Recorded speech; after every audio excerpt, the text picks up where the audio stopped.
Peace, everybody. It is I, Energy Master, aka the Emma, and so this is Decoding the Matrix 8, Part 3. So if you haven't seen the other two parts of this particular section, make sure you watch those. If you haven't watched any of the stuff before that, you will be completely lost. But I wanted to go ahead today while I have a few moments to go ahead and complete that this particular board, so I can go ahead and make the next board and get into the next thing and really start to bring all of this together. But you know, in the course of these videos, I've basically been showing you we're trying to figure out a way to translate what I've received with regards to the interface between us and reality. So the way that we as humans interact with the fabric of reality itself is drastically more advanced and analogous to a lot of technology and things that we have, like quantum computing and different things like that. Like, it's a lot closer to those concepts than we've kind of come to believe or been led to believe as a result of disconnection from our ancient teachings and certain mystery traditions that have been protected throughout time and preserved so that they wouldn't be corrupted and so that they would be consistent and still be applicable to this day. Because all the best teachings, they transcend time and space. Like, it doesn't matter when you encounter those things, it still basically gets through to you what it's trying to show you. So let's go ahead and get to this last half of this board. Let me flip the camera. Okay, so if you recall, we went over the first few lines, the Adi lines. I call that because A is 1, D is 4, 9 is I. So Adi means first in Sanskrit. So when they talk about Adi Yogi, the first one to teach yoga. So who was the first to teach? Traditionally is taught as Shiva, but we've also covered that Shiva, his earthly form, is also known as Ish or Isha. So the same word that we get for Jesus and things of that nature is basically talking about what is the force. Let's get down to the bottom of what actually taught us how to unite with the physical body in the first place. And so, like I said, we covered those. If you didn't catch them, watch the other videos. But then we're moving on over here. So one of the first ones that we talked about was line 16. And there were some other things that I discovered since then. So that's why it's been a little while since I made the last video, because I wanted to make sure I understood exactly what I was seeing here. And what I discovered, y'all, is ridiculous. But all right, so we went over a few things, like just to review some of the stuff that pops up in there. So that 5, 1, 4, 8, 11, 9 that shows up over here. We show how that had a connection to Enki, and then we determined that there were 2 Enkis in Sumerian myth. Also broke down how that Ankh word is Mongolian for peace. So we had this concept of peace on earth. Peace has to do with order. There's also a connection to Islam, not as a religion, but a way of life, where it's understood that peace is order or the absence of chaos. And chaos is an interesting word itself, because it originally meant it has connections to the void, but not as something that is, I put it this way, it's more like a mouth, like as opposed to you thinking of like this infinite, just vast emptiness. Think of it in terms of like a mouth, where it's like a container and the purposes of a mouth. So let's just kind of get that kind of idea in our heads when we talk about a void, or even the number 0. It's more like a mouth than it is just a nothing. And if that understanding sinks in, that opens up a whole world of understanding, like what's actually going on in these codes. All right, so other things that pop up in here that we didn't talk about include okay, so this word, this Eada, So Ayada basically means aspen, and so you may be familiar with aspen as it relates to maybe the city they were trying to get to in Dumb and Dumber, or you may relate to aspen as it relates to a tree, but then the word actually means having to do with an asp. And so an asp, of course, is a water serpent. And we've covered extensively how that is a reference to sending vibration through water, or more importantly, turbulence through water. Because when water flow becomes turbulent, that's how vortexes are formed. And so all of this ties back to vortexes, vortex math, toroids, the golden ratio. So especially the fact that we derive these codes from the golden ratio itself, that's very important in the consideration when it comes to vortexes, and the fact that water is naturally vortex forming. And, you can get down on the molecule level. There's an important principle associated with, what's it called? It has something to do with pentagrams or whatever, like a pentagonal arrangement of water molecules that basically facilitates that. And that's really like, it's one of those things where, like, in the scientific community, they have these certain paradoxes or mysteries or whatever, where if you come up with the answer for it, they got like millions of dollars like that you can win with that. But again, you have to be able to phrase that and present it in their language. So that's the part that kind of butts you out. So you got people that figure out things every day, but unless you've been through the academic initiations, if we will, to do things the way they want you to do it, it's not enough for you to know what you're talking about. You have to be able to say it in their secret code. I ain't gonna call it secret code because it ain't like it's a secret. It's just that it costs you hundreds of thousands of dollars worth of college tuition for them to even let you walk into the room and be able to present your case in most cases. But that's neither here nor there. Now, some of the other elements that appear in here is, so we talked the whole extensive amount about the Egyptian translation of this Anki is having to do with my life, or my life force. And the ancient word for life force is where we also get the word, like the name of Eve and Adam and Eve. So it may not necessarily be talking about a physical female human in that case, but rather the life force that united with the earth. And you'll see how that concept comes up several times. And it starts to get into this concept that we'll especially get into with the next line regarding dusty plasma. So we got these concepts of dusty plasma, plasma crystals, and plasmoids. And this is going to basically change the way you look at all matter, and it's going to change the way that you even look at biblical text.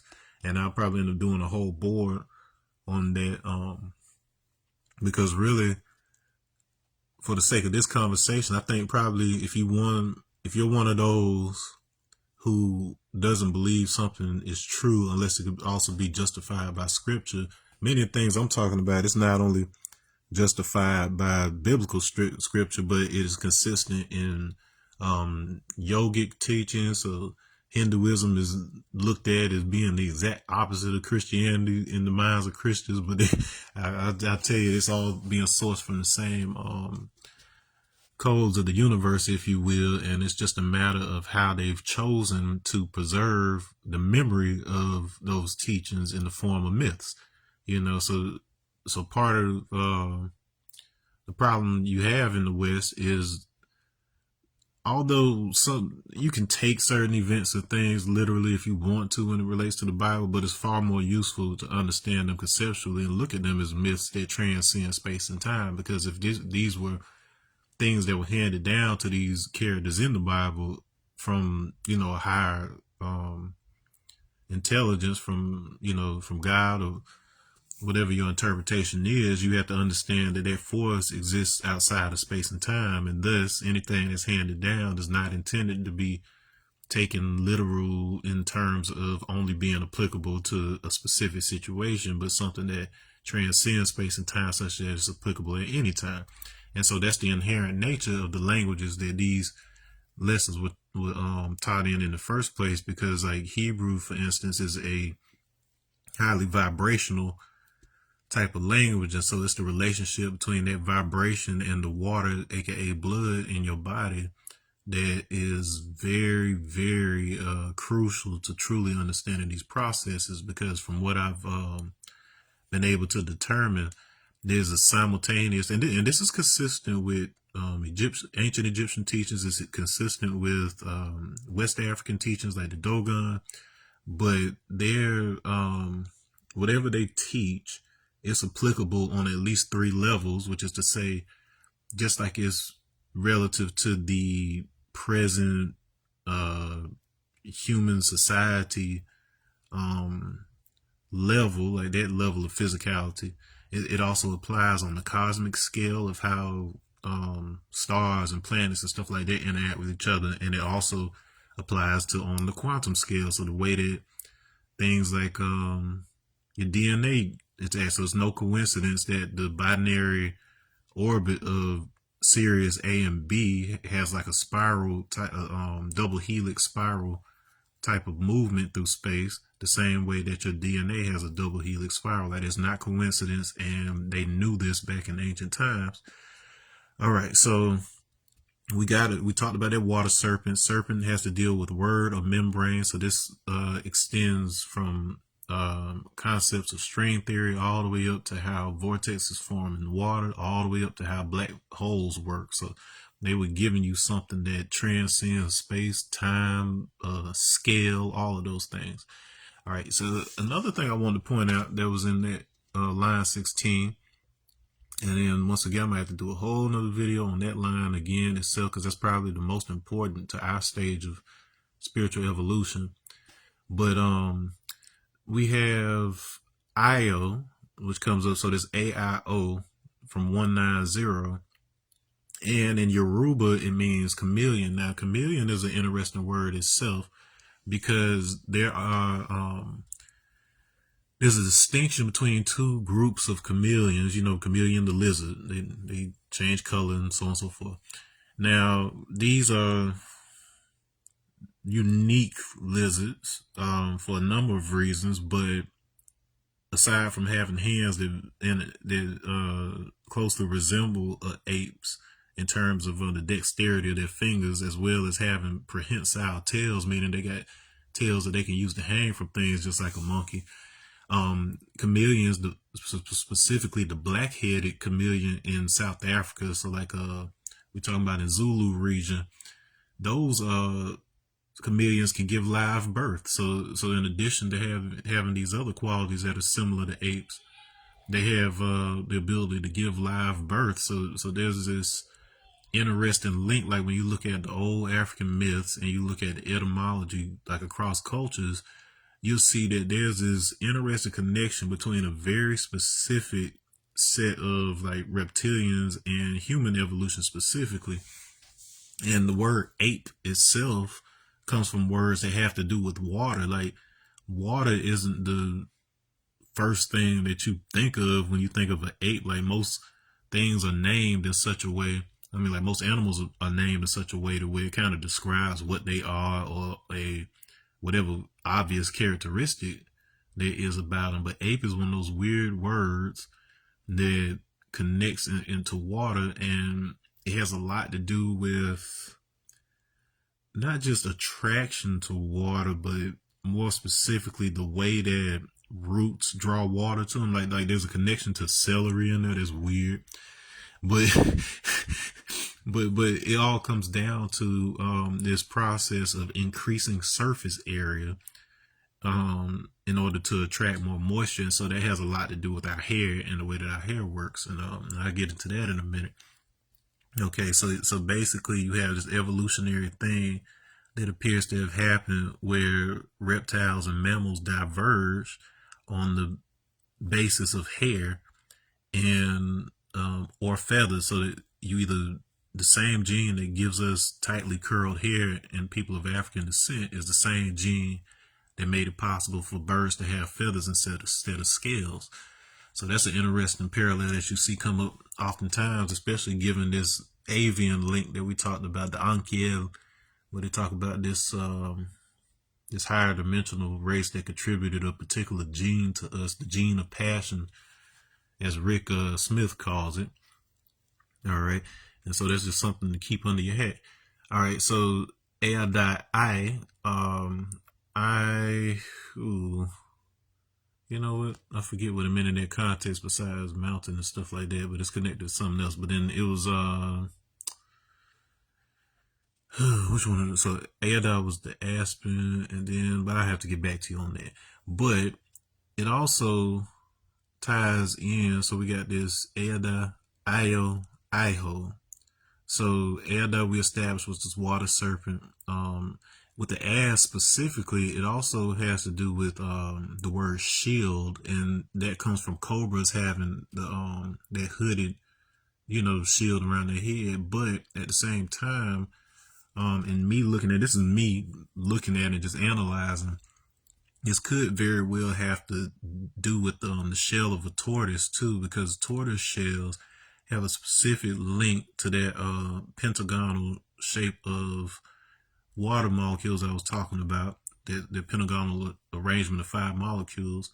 And the tortoise shell is important imagery because it takes us to the second stage of avatars of Vishnu, which basically goes from like this mermaid like black person and there becomes like a tortoise type stage before becoming a quadrupedal beast on land like a boar or a bear.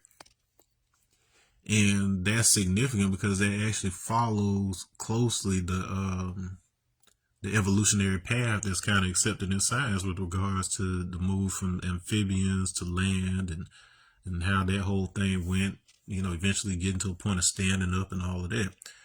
Okay, and so that brings me to this word ihon. So let's see, it's a West African dialect. It's either Igbo or perhaps Yoruba. It's something in West Africa, I forgot. But basically, ihon. So this, you see how you got this letter right here that looks like an O that's kind of open on the side of it. That's actually pronounced on, like with an N, sort of. But it appears here, which is fascinating, that it appears as the Iho, because that's basically how it's written, and it means world. And so we're talking about this tortoise. So this idea of the asp or the water serpent actually being a tortoise, and you got this ancient Chinese myth associated with this tortoise that came out, had a specific shape of a shell, and that's what taught them magic numbers. So you know how in Sudoku you got this these grids of 9 where or more, where all the numbers in the rows and columns, they add up to, a particular number, and so that's a very important mathematical principle that ties back to the way things tile in space. And so tiling, basically how things are organized in space, and it is closely related to chirality, which is basically something we talked about before, where it's like, instead of a reflection, like you had light bounces off a mirror, we're talking about how like your left hand is a reflection of your right hand. So it's like they're two physical objects that their design is a reflection of each other.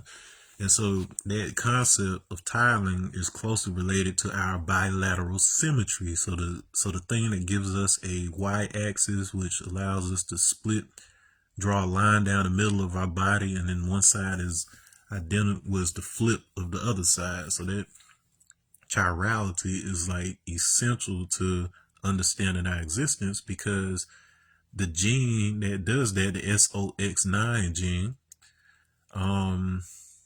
interestingly enough, if you even look at that, like the association of the ox with the letter A and Allah and the vulture and stuff, and the various ancient cultures, and then the letter S before that, it's the 19th letter corresponding to Qaf, QOF, in both Hebrew and Tamil language, and in both cases it means ape.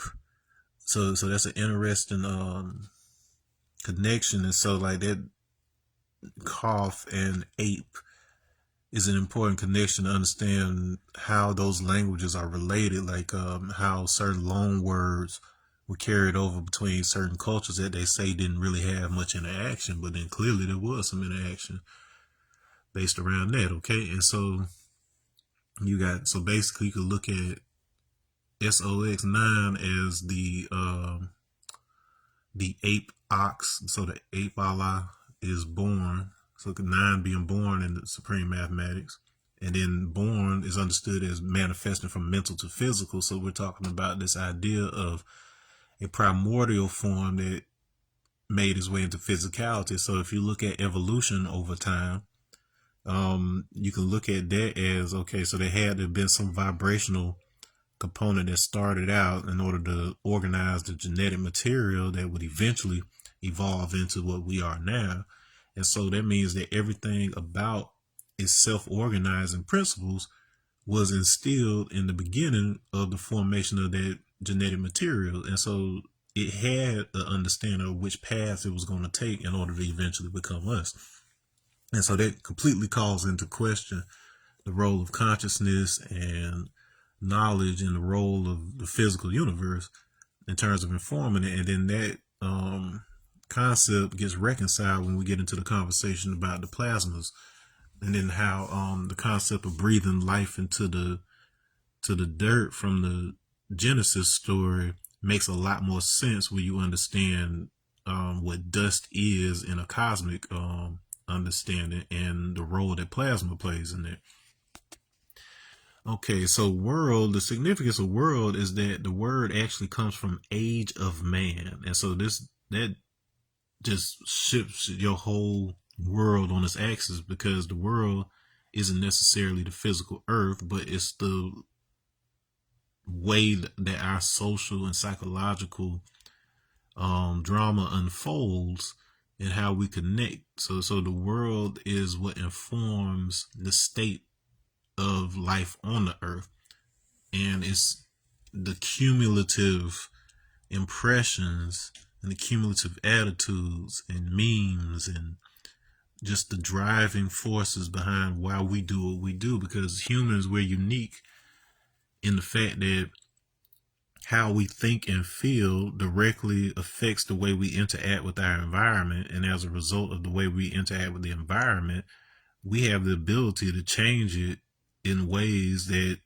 turn around and affect evolution on the planet. So we're uniquely equipped to be able to affect our own evolution in that way, and the selective pressures that lead to evolution. Okay, and so the age of man, the word age, interestingly, is connected to both fire, which we talked extensively about with regards to line 4, which esoterically has to do with will, but then it also links to words meaning growth and to nurture. And so it implies a willed nurturing of our own growth. A willed nurturing of our own growth is what we're talking about here. And so we're talking about these factors that allow us, through things like chant and other principles, to actually influence our evolution. And it's not just a airy-fairy type of ordeal. You actually get into some existing principles of quantum physics and the weaving of vibrations that explain how this would even be possible. Okay, and then so we talk about Osho, which appears in there, which has to do with the magician, but more specifically a wizard. It's a West African word, and that wizard etymology means wise man, which is the same thing that Homo sapien means. So there's this understanding in the Latin naming that we talk about specific people. And then it's fascinating to me the stories that the Nawabians tell with regards to Jesus having a son named Simeon Bar Jesus that appears, and he was persecuted as being a magician and all these things in the book, like he was performing similar miracles, and he ended up being the one that was crucified. and stuff. So they say he basically had three figures who may actually be the lineage of the same. So we go from Jesus to Simeon to what's his name, Cleopas or something like this, and these with inheritance, you have to be kind of mindful when it comes to the Bible, because it's not necessarily always genetic inheritance, like this person was that person's dad or da da da da. But you have whole generations represented by an individual. You have spiritual evolution, like it's just a certain link or a how do you put it? Like even a mantle, like a title, just like how the title Enki was handed down to multiple figures in their history. You had an original Enki. You had the Enki that we normally associate with these stories about creating mankind and all this stuff right here. But just understand that there's a lineage that we associate with Isha, that deals with this. But then the interesting thing about it was that Simeon, like his name is tied to I forget how. It's been a while since I looked at it, but it's tied to Niger, like Nigeria. Interestingly enough, and so that's a whole bag of worms, a whole can of worms to open up right there. But then this idea of Homo sapien being this quote unquote wizard with the ability to guide the course of his own evolution using evolutionary factors, it sounds less mystical once you understand it in the context of human intelligence being able to affect our internal and external environment such that we can guide the selective factors and pressures that lead to certain adaptations. Okay, so I'm gonna leave that a little. Oh no. So there is one more thing. So about chameleon. So this is an interesting word too, because it actually means earth lion. So why would a lizard be called a earth lion or a ground lion? And the word lion, we may or may not have talked about this, but it's important imagery associated with the, tribe of Judah or Yudah. Yida is another pronunciation of that. And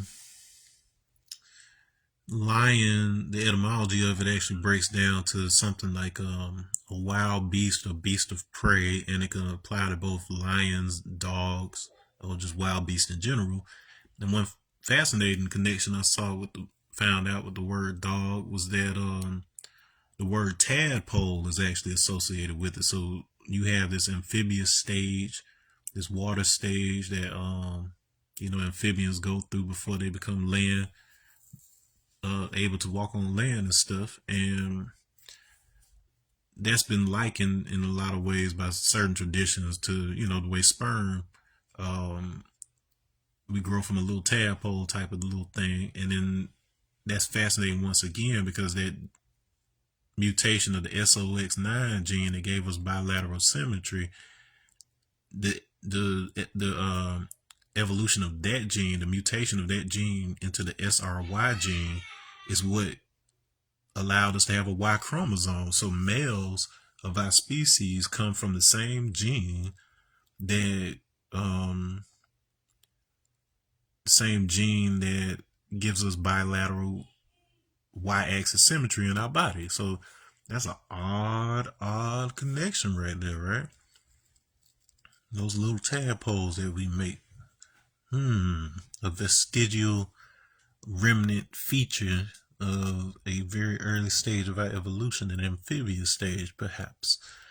But yeah, that whole connection to the lion and earth lion, that's very fascinating, especially given Griffin, the Griffin imagery that's associated with Christ through the Alki, which is where we also get the word elk, meaning reddish brown face being the meaning of Ethiopia. So you start seeing all these connections coming together once you understand that. And also that Alke, remember ALCE gives us that 11235 breakdown of the first few numbers, the first 5 numbers of the Fibonacci sequence that's related to the golden ratio. Okay, and so that significance of that 5, forming that 5-point star, gives us that pentagon, that pentagram again, that arrangement of water molecules we were talking about. Okay, and then that comes into play a little bit later. I'm going to get into things about the way these lattices form, because when we talk about this plasma dust in a minute, you'll see about how these geometric shapes are self-organizing, which is just crazy, and it led to our DNA and all of that. All right, so let's move on off of that. Okay, so line 25. Okay, so there's a couple things that pop up in here that I want to give some attention to. Okay, so this. Okay, so we've got a fail, a fair, which basically relates to depending on which one of these we use. So, and then it being followed by this double O, which means the same thing, which is interesting that these two so this afe and ul mean the same thing, but in two different languages, and it has to do with do business or trade. And remember in Revelation, it was talking about this concept of the mark of the beast, where if you didn't have the mark, you couldn't do trade and exchange. So let's look at this whole thing with regards to not being able to trade genetics as well, because we're not compatible with certain creatures, which is why we can't just mate with them all willy-nilly. But there was probably a time when some of those rules were a little looser, and that's why several different types of humans, Neanderthal and Denisovan and Homo erectus, all these different human races were able to combine and finally become us. All right, so the other application of afer is dust. Now, this is significant in that, you know, they say Adam was made from dust, and then afer is one of the words that's related in the etymology of Africa. So there's a few different explanations that they give for the etymology of Africa, but it is very likely tied to this root, meaning not just the ability to exchange genetic information, because we had the most diversity on the planet, on the African continent, allowing us to kind of work out which version we wanted to stick with as the base model within this concept of dust. And so afe also means like if we make that AF, that's 16 a P, that gives us pale, which is seed, mud, and afe itself can mean humid or bird, and that's fascinating to me because of mud's association with moors. So the concept of a moor as like a swamp or bog or body of water where you have these different genetic materials and organic materials mixing so that the water gets dark. That's the concept that's at play on a galactic scale when you talk about mixing and blending all the various soul races and species until you get something that is a representation and compatible with everybody. And so us with our O positive blood are essentially the moor or the mud of earth that combines all of the earth originated blood, if you will, because you get into a whole different thing with the O negative blood, but we won't need to get into that. But as far as like earth originating beings that represent the whole collection of genetics on this planet, that's us. Okay, and then that seed, of course, we got into that. But then this humidity in the birds, so black birds, and then studies of this led to this understanding, but black birds are black for the same reason that we're black. And then it has to do with humidity being a condition that promotes melanin upregulation. So there's a couple important factors that are associated with melanin upregulation that are unique to people of African descent. And this concept of the humidity, so we get into this concept of a water ape. Even though there may or may not have been an actual straight up aquatic link there, that's actually interestingly linked to the crocodilian, so crocodile line of evolution, because you know you got the story of Epaphus in the Greek. Epaphus, the son of Zeus, and Epaphus is also known as Apis, the Apis bull. Now, the bull is also what you call a male crocodile. And so it's weird that from the evolutionary group Amniota that precedes birds, reptiles, and mammals, there's a small crown clade that includes humans, Nile crocodiles, and the Moorish tortoise from Mauritania.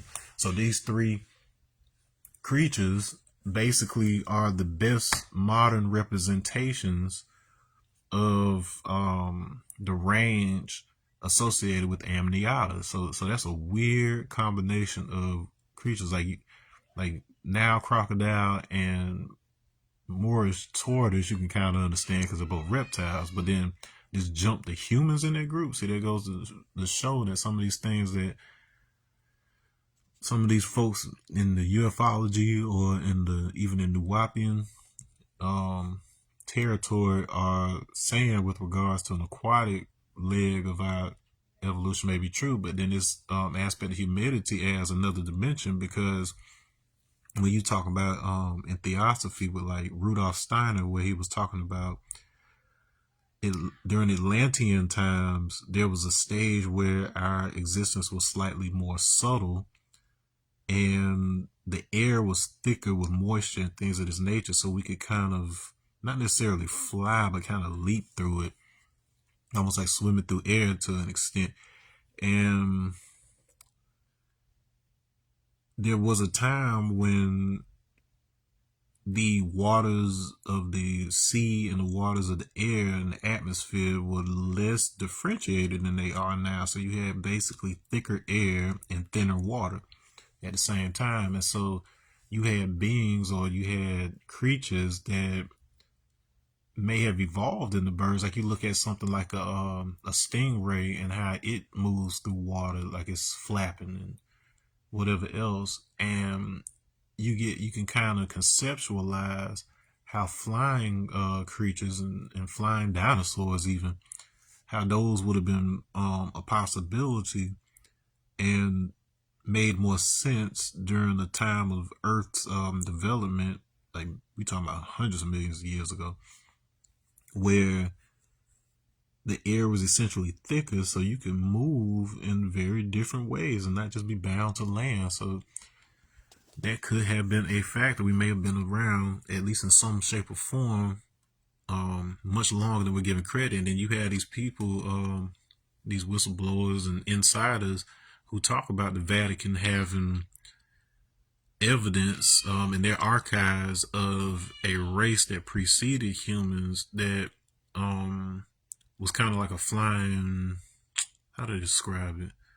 They say it is kind of bird-like, but then like the description, it sounds a lot like a pterodactyl or something, like just the elongated head, just the way that they describe it. It was like it reminded me of a pterodactyl, and that being that bridge between when birds had scales and feathers, and considering that the same gene differentiates scales and feathers, that differentiates our hair into being tightly curled. That's an interesting connection that can't be denied. Now let's get back into this dust thing. Now, so this Kimu from Egyptian that gives us dust. So right off rip, Kim is of course, the Black Sands, the where we get the land of Kim, the name of Egypt before it was called Egypt, and Kemetic sciences and alchemy and all of that. And then W, so W by itself in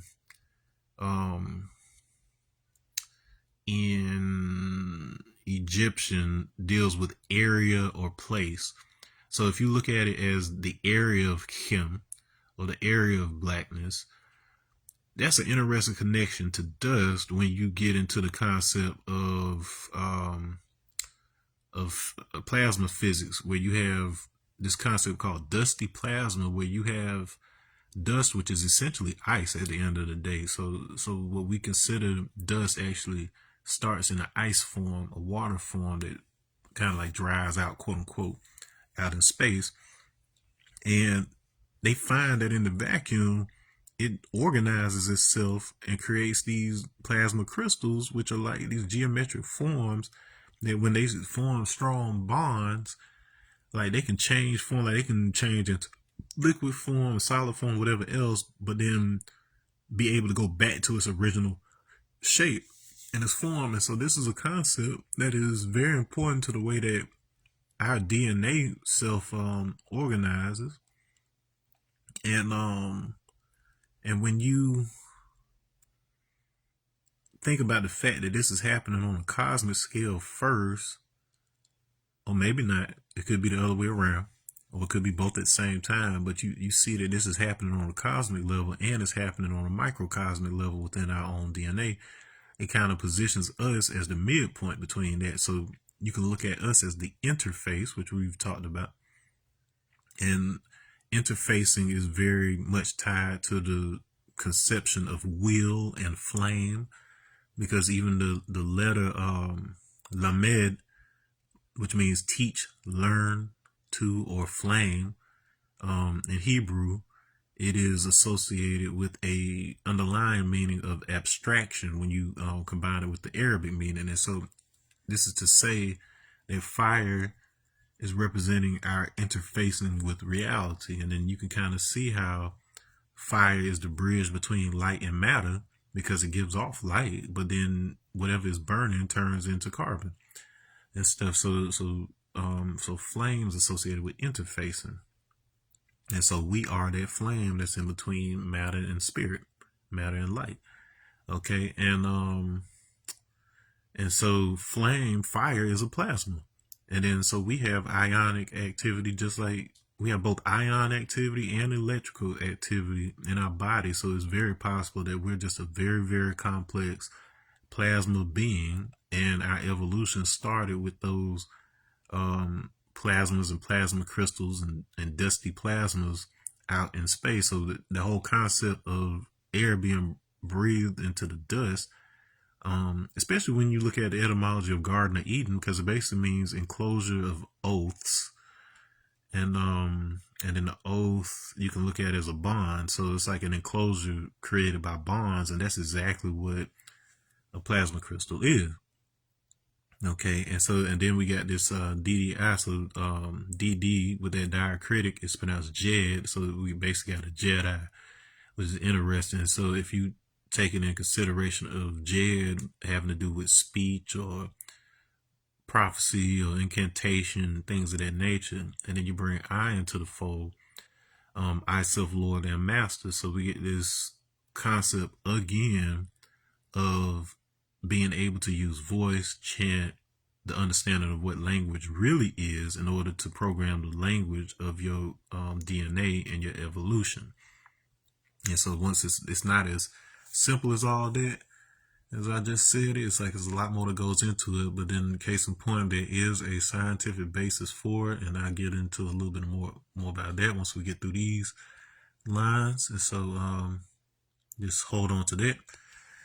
And the last of these 6 lines, line 36, and then you know how that breaks down with the tablet. So remember, these first 3 appear on tablet 1.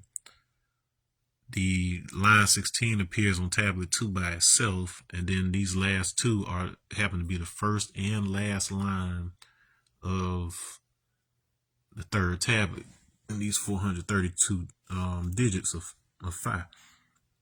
All right, and so in this last line we have if. So if, in addition to having to do with something conditional, like I will do it if this happens, it also means you, like the yew tree, the symbol of resurrection found in several cultures. Like that's the oldest. So it's the difference between a Jew and a yew, because if you're gonna spell it Jew, it's pronounced you, and if you're gonna pronounce it Jew, that's related to the Egyptian word Jew, which is spelled with basically like that D with the diacritic, because just like in Jedi over here, that D with that diacritic is pronounced like J, and it's related to like the letter Z. And so, and that deals with Apophis, who is the serpent in Egyptian lore that is associated with Epaphus. And so the whole concept there is that you go from this state of being wild and crude and not really having limitations to your form and your mind or whatever else, but then you eventually grow to a state of conscious control over your actions that guides your evolution and then puts you in a position for resurrection, which is to say that you can destroy your current form of being in terms of your guiding principles, and then you can be reborn every day. Like, you can adjust to the needs of a particular day. So we had to go through an evolutionary process that allowed us to get to that level of cognition, to where it takes place more on a cognitive and psychological and ontological level, instead of us constantly changing physical form. So we reached the apex in terms of our physical evolution, and then from there on we start to develop our conscious evolution. And which of those systems that are normally involuntary, where our evolution is basically making more of those systems voluntary. So just like you can control your hand and your arm, consciously now, as opposed to just being instinctual, different spiritual practices from the East typically involve you gaining more control over some of those involuntary faculties, and even to the point where you have monks that can slow speed or stop the beating of their heart, and different things like that. When you can take control of those things in a mindful way, you can improve your health, you can activate your immune system, you can do all sorts of things. Okay, and so that resurrection, then we get to Gao. So the 710, and so Gao can either mean neck, and then we've talked extensively about that neck associated with HH, that word that can mean million, or it can mean heat from the sun, or it can mean fire breath.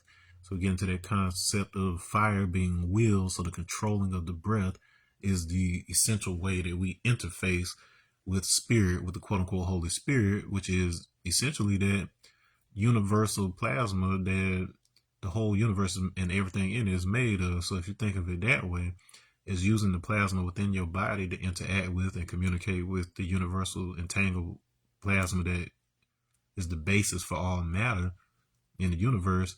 This is how you understand your own body allows you to interface with the universe at large. Okay, and then fascinating enough, the other etymologies of the word Gao are black and dark. So this is acknowledging, one, that all things burn black. Two, that it's not arbitrary that our dark skin color interacts with sunlight the way it does, because it absorbs it, and then the melanin is able to transduce that energy of the sun into other forms.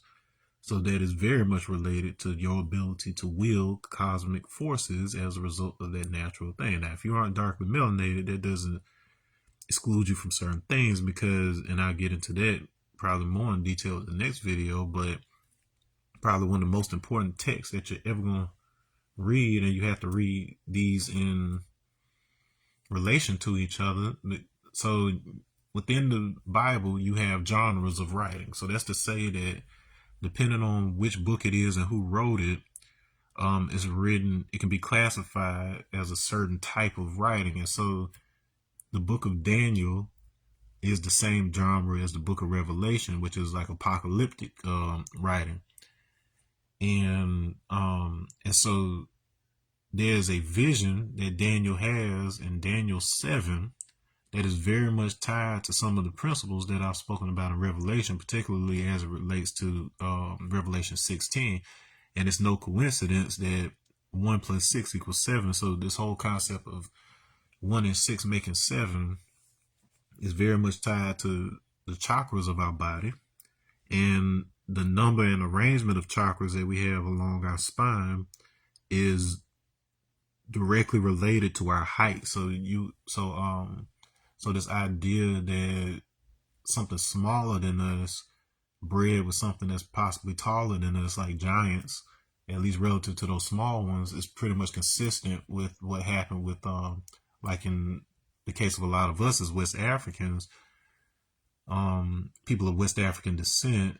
We're a blend of the various West African cultures, and so you had these Nari Igbo and folks like that in West Africa who were short and were basically dwarves that didn't get over like 5 feet. And this is the same for Congo pygmies, so people who the forest dwellers in the Congo rainforest and different rainforests around the world, negritos, they didn't grow past 5 feet, and then you had these other populations who were considered giants compared to them. And so what happens is we end up with a chakra system where we have the crown isn't even inside of our physical body. So it's basically saying our energetic system is based on something that was taller than ourselves to some extent.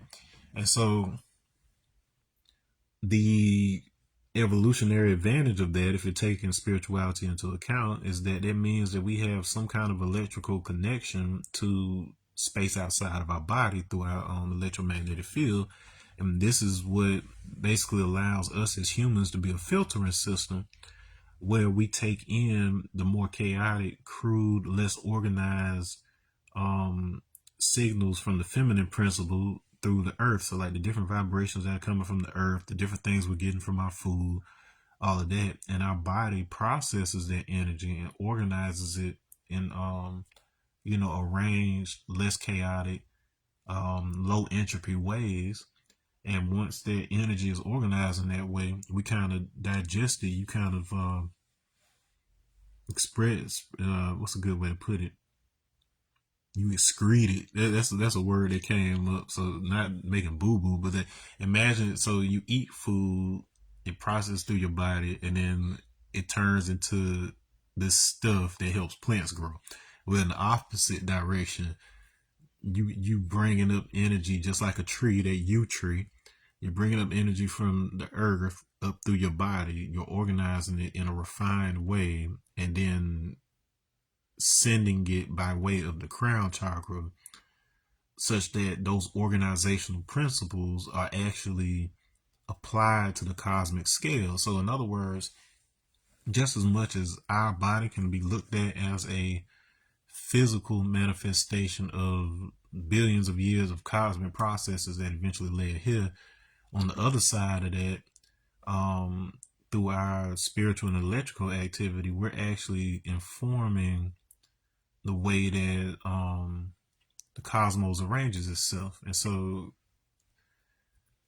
it may not necessarily be that the universe is expanding in the sense that we think it does, so much as our own ability to observe expands, so does the universe itself, because we're engaged in that process.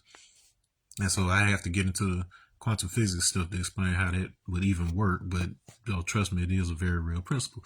624, of course, brings us back to Thales, who we've talked extensively about in previous videos, and his relationship to blood or field permittivity. And so that's a very important process when we talk about love, because love is associated with our heart field, and the heart field does perform a sort of magnetic containment. So similar to how you have magnetic containment fields in fusion of plasma in nuclear physics, that happens on like a lighter scale, a smaller scale, with the way that the magnetic field of our heart, as well as the electrical activity of our spine, basically has very similar characteristics to how these plasmas operate in space or whatever. So it's basically a scaling process whereby the state of our heart determines the way that energies in our body are organized, and as a result, how it communicates with spirit. So this whole concept of karma, or just various things that have been made into like a morality in religion, there's a scientific basis for this idea of our bodies being refining tools. And so based on your heart, the way that you interpret your emotions, the way that you respond to what's going on inside of your body, it affects the way that you affect the environment. And as a result, you end up with karma. So your actions have an impact on the signals you're sending and communicating back to the universe, such that they say, well, we don't want this happening on a cosmic scale if you acting like this. But at the same time, it was really based on our cumulative activity. So it's like, so we're a chaotic, violent, humanity, it's only natural that we would experience forces in both nature as well as observation of cosmological events where it looks like chaos and that everything's eating each other.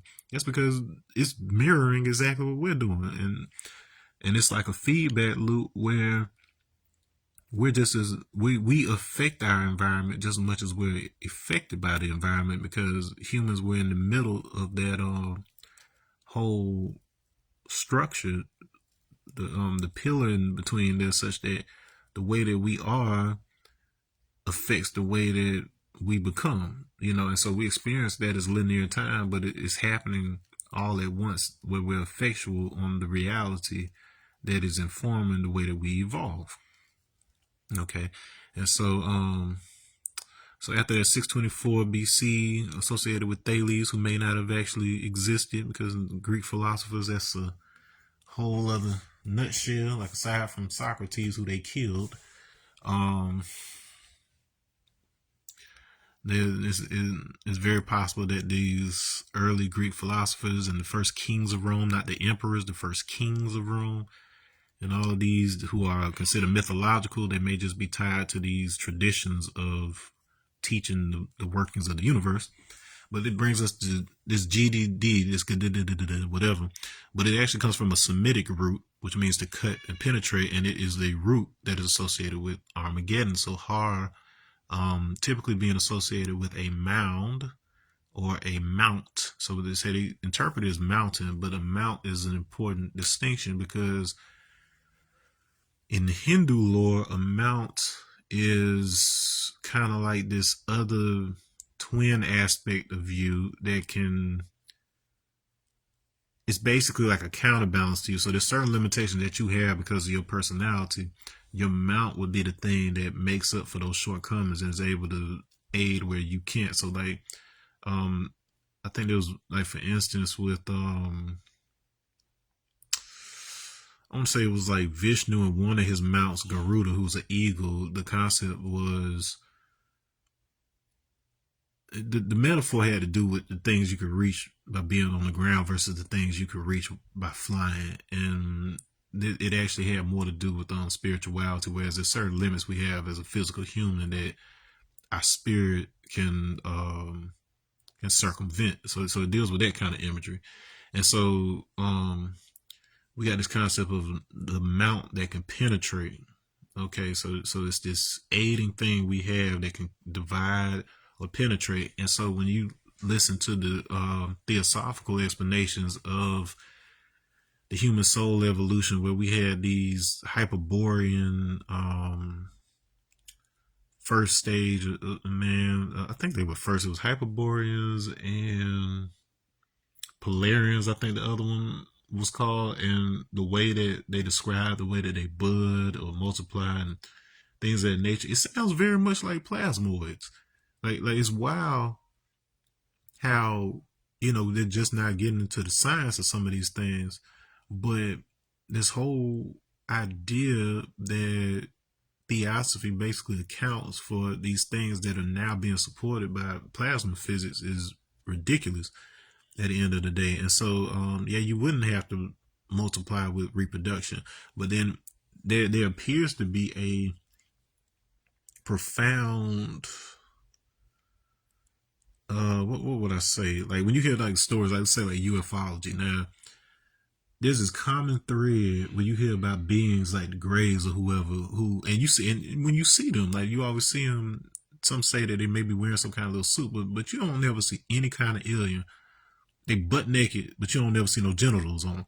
And in the case of the line of Greys that are more mechanical body now, they can't reproduce. Like they have souls, but they can't reproduce the way we reproduce. Like you can't just get with another human and make a person. They have to always make their offspring in tubes and stuff like that. Like in what's the word I'm looking for? Like chambers or whatever. I don't know.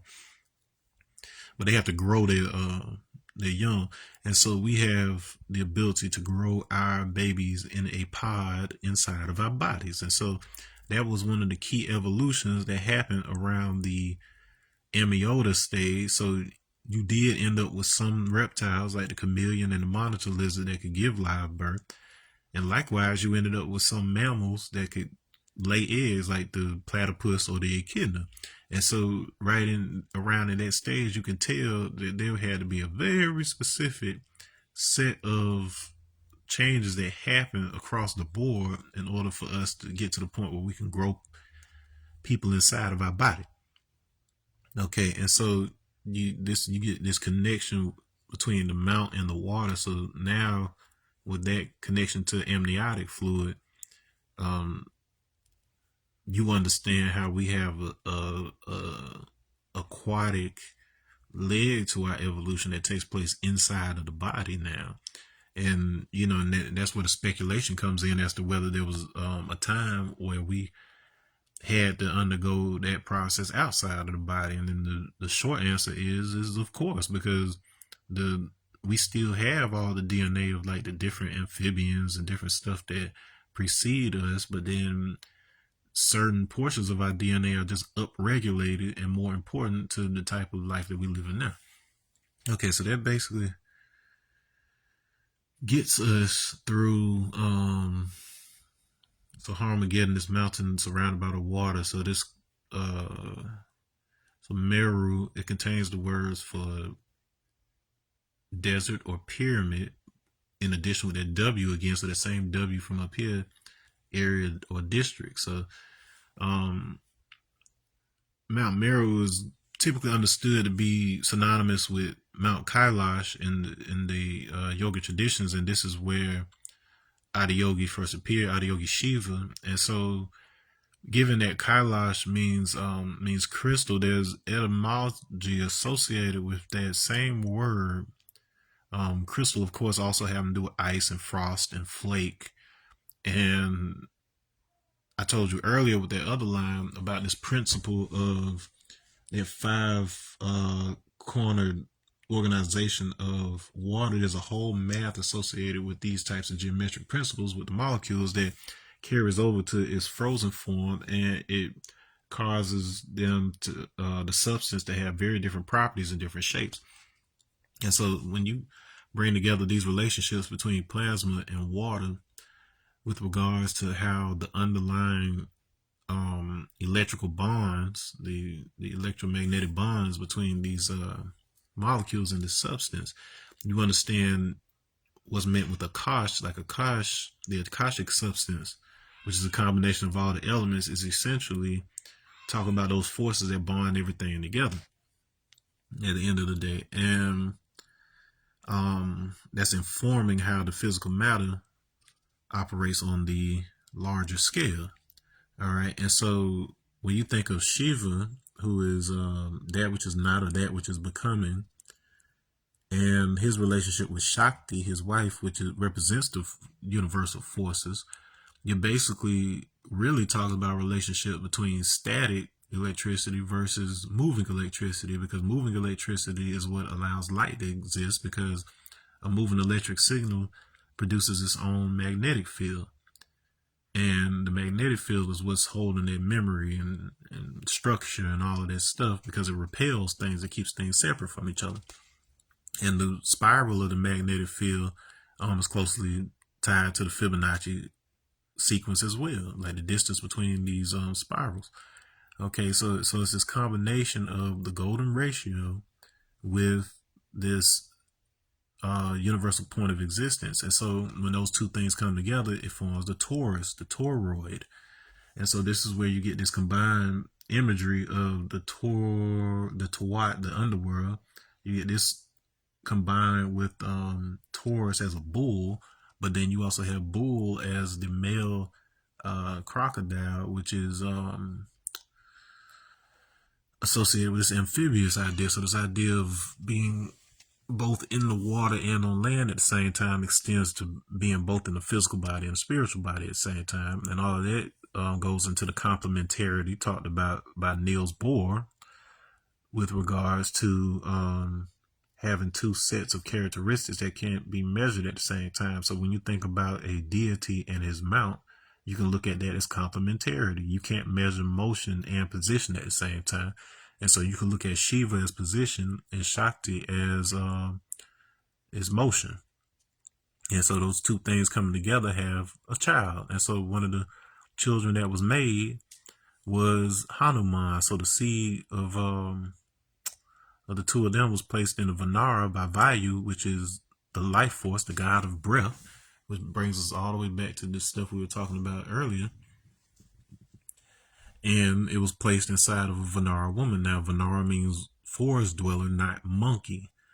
And so this is a reference to the Homo erectus people who lived in the Congo and who inhabited. So during the time period where our oldest common male ancestor, remember everything I talked about with the Y chromosome and how that evolved, humans were living mainly in like Central to North Africa and the Arabian Peninsula during that period. So it's very consistent with the stories told in Black Islam, where they talk about us originating in the Arabian desert and all this stuff right here. It's talking specifically about the common male ancestor. So the common female ancestor, mitochondrial EU, could have been around forever, but then we're talking specifically about what happened 120,000 about 120,000 years ago in Central and North Africa and so on and so forth.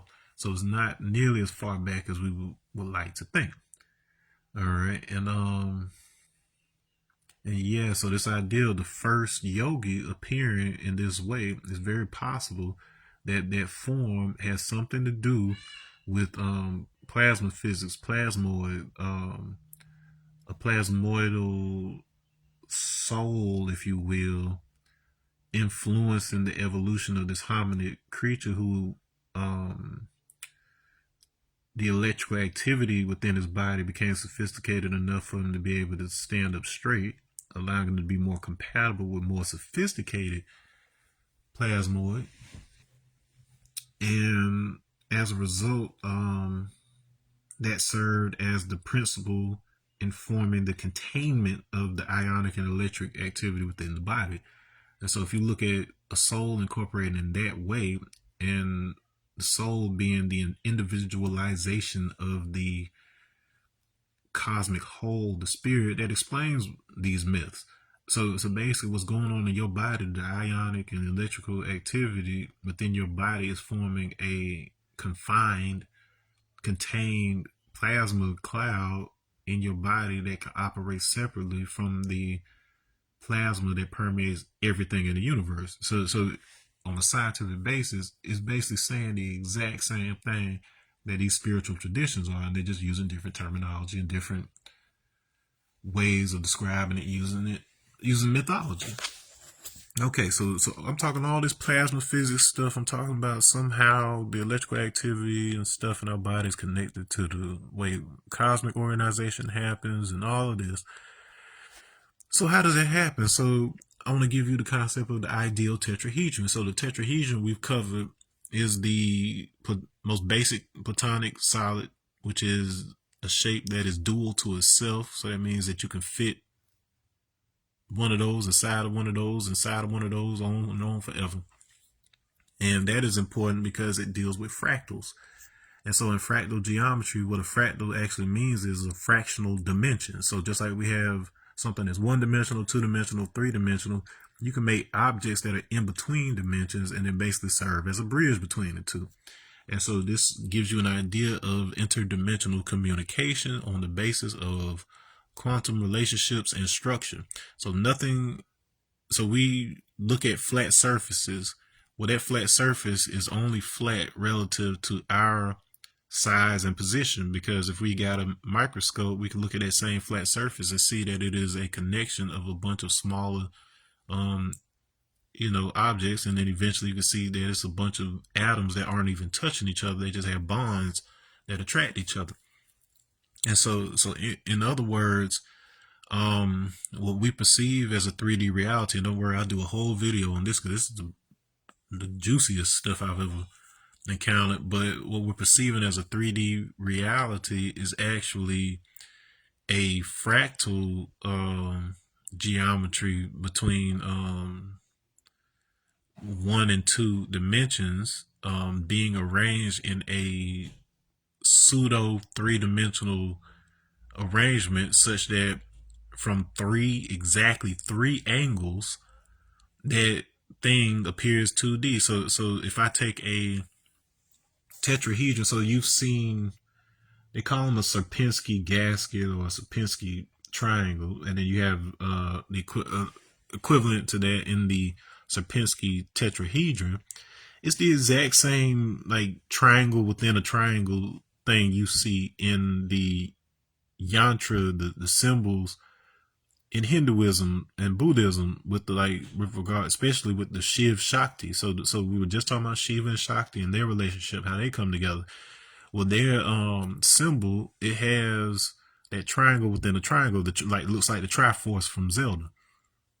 And so it shows that they had an understanding of how these pictorial depictions of sound in the form of these yantras were actually little machines of fractal geometry that basically determine how sound vibrations as a whole move through the manifold of space on the quantum level and resonate throughout the universe, such that you have the exact same things happening on all dimensional levels. It's just that it's a scale situation. So you're just a small scale version of the whole universe.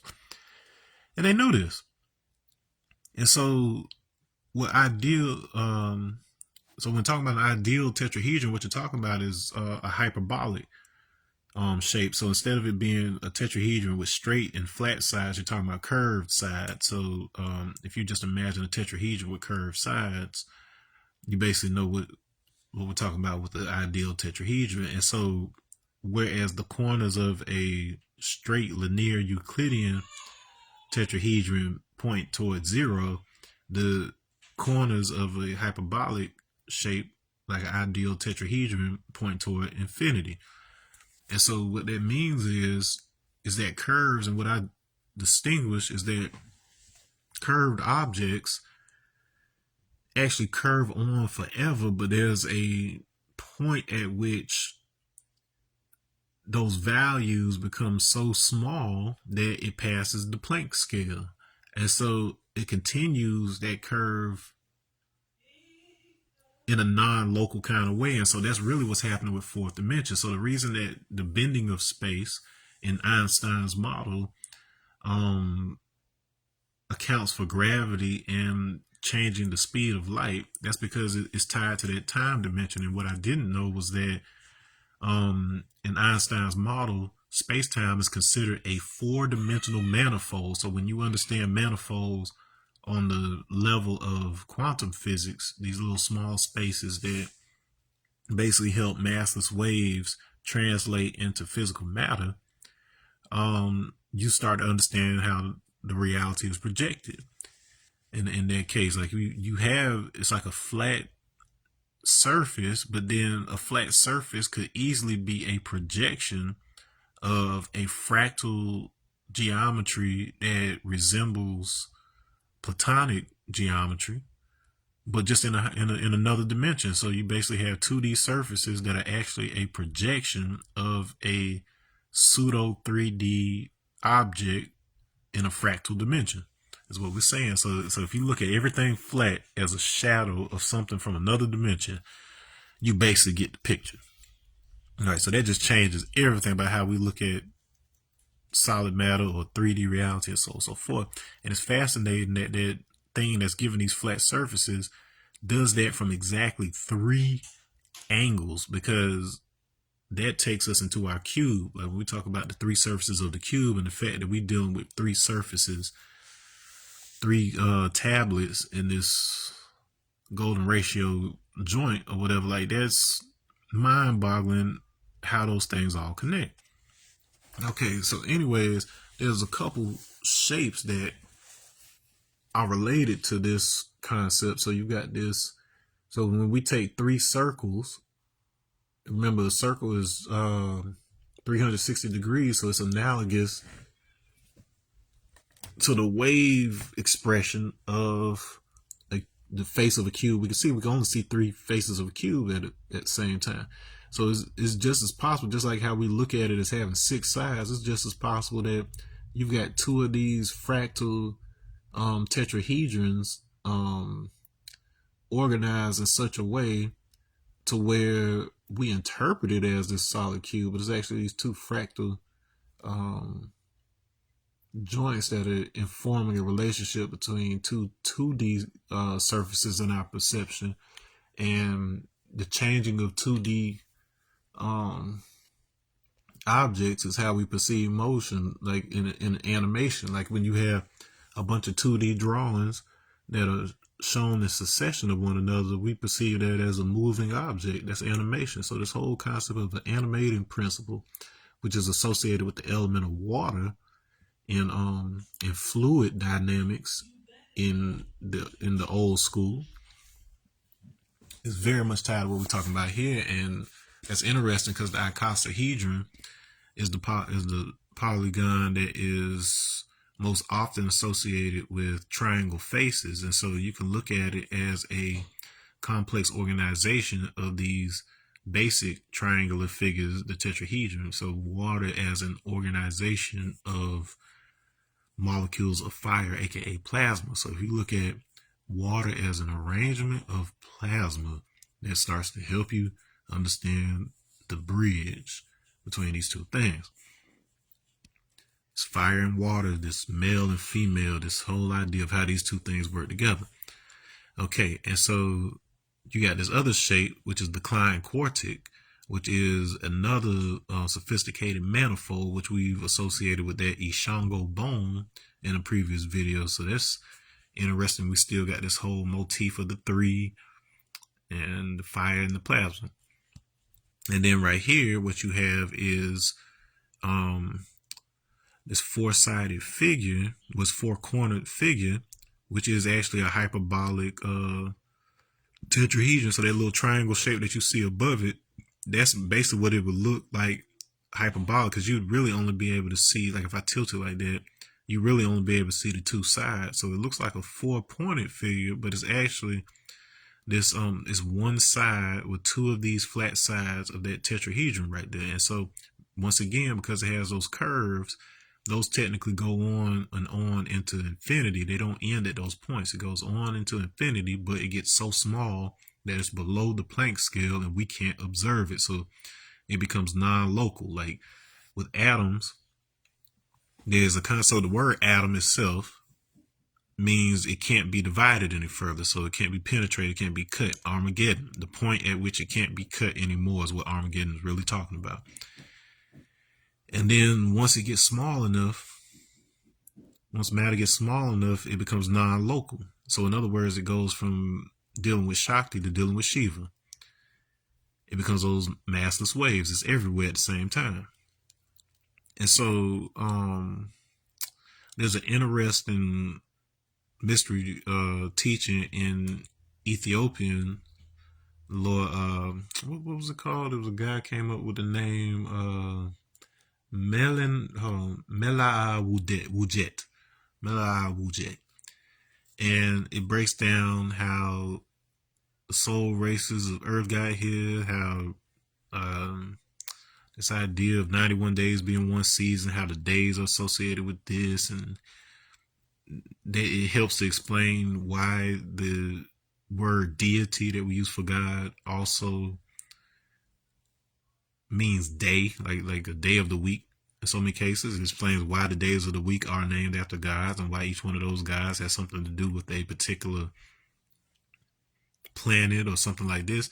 It's all because this is the interfacing system that we have with the universe. If you understand these correspondences, you understand how your observation of what you're seeing outside of yourself translates into actions that you could take with your own body and organs, that translates into that quantum stage and actually plucks these strings in the string theory to make certain things happen.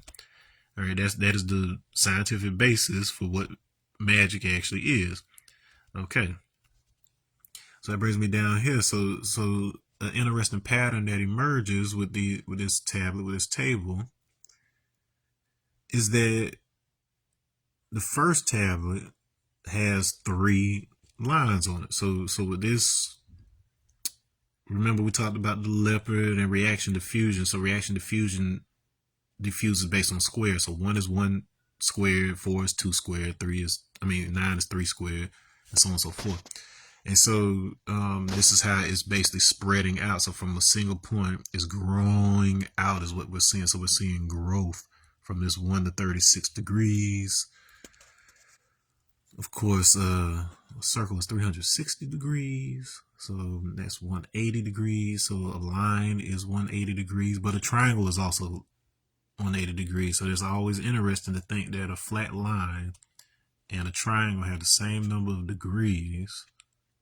And conceptually speaking, that's a jump from one dimension to the next. And so you're starting to see how that starts to play out. But anyway, so we got lines 180 degrees. So basically I got 6 triangles, really, if you think about it. So 3 stars of David. Dun, dun, dun, dun. Because you got the Star of David that is common to, well, that hexagram is common to Hindu mythology, Hebrew, as well as Islamic, where it's called the Star of Solomon. Solomon being the son of David. So you basically see how these traditions are being inherited or passed or related and so on and so forth. But anyways, so the first tablet has 3. So I interpret it as 13 M.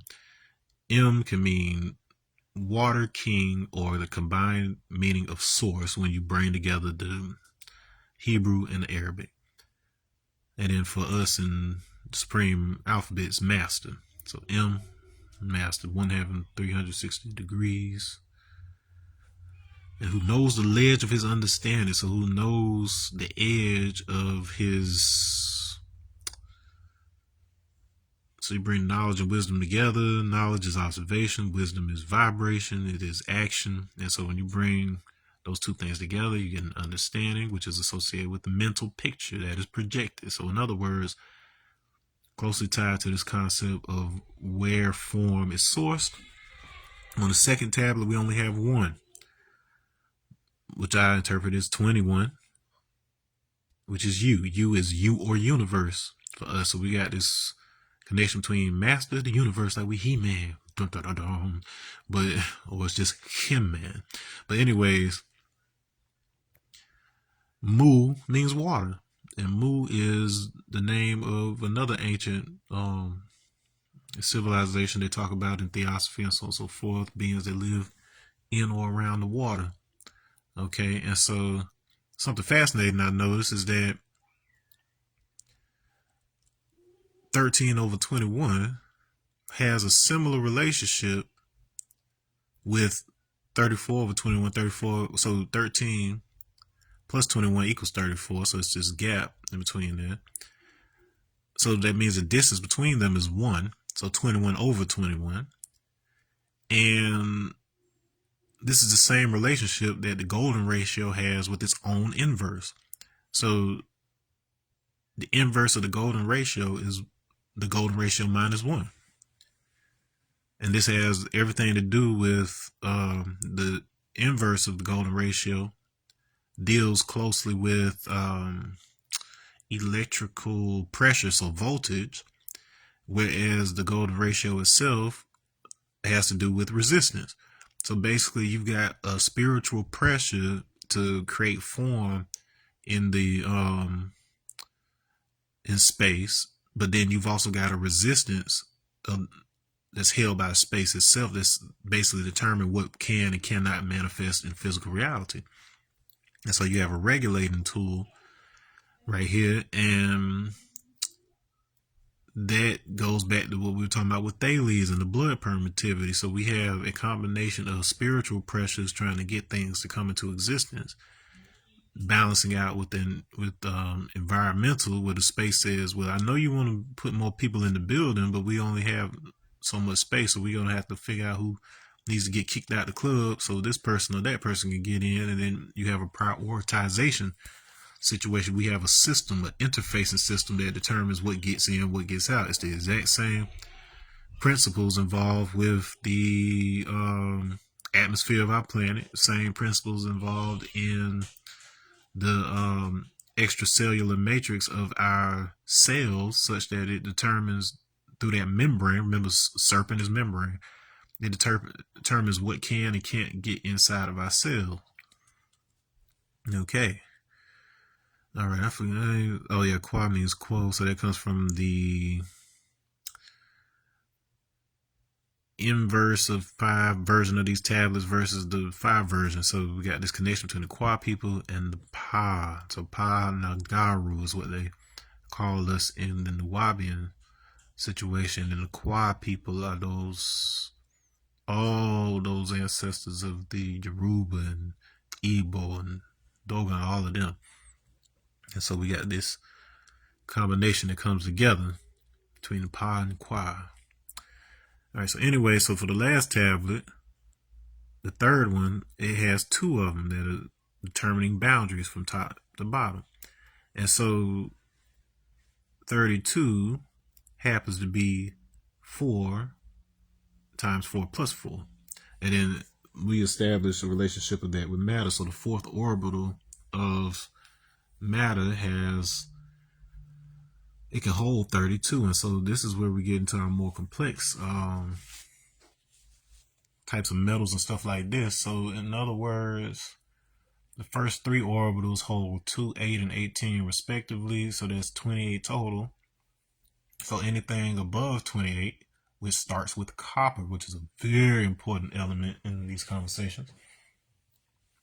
So copper, zinc, the 2 come together to make brass. Remember, you had the brazen serpent in the Bible. Well, the copper and everything up to, let's see, so 28 plus 32 would be 60. So everything between element 29 to 59 would fall into this category right here. So we can analyze that and look at stuff that falls within it. For instance, 47 is silver. So we got a lot of important stuff that falls in that category. But anyways, we're looking at 4. So these 2x2 grids that are formed by 32. Okay, so if I have 4x4x4, we have a cube that has faces with 2x2 facing. And so that means at any given time you can only see at most 12 squares. So that translates into 12 signs of the zodiac, 12 disciples of Jesus, 12. This concept of 12 is tied back to the letter L, because remember, L is Lamed, and Lamed is flame, and flame is interface. So the way that we interface with plasma is the 12 signs of the zodiac, which are stars, which are made of fire, which are plasma. So the organization of the stars is just as important as the stars themselves. And so that space in between them is a plasmic arrangement. So they are affecting each other in that way. So it's not just arbitrary pictures we came up with. We understand the plasma arrangements of the radiation that is affecting our evolution here on the planet, specifically as it relates to their position relative to Earth, their sidereal position. We talked about that in another video. All right, and so 4, 4, 4 is 12. 2x2, 2 blah, blah, blah, blah, blah. The relationship with 32. So we're basically understanding how matter organizes itself on a spiritual level.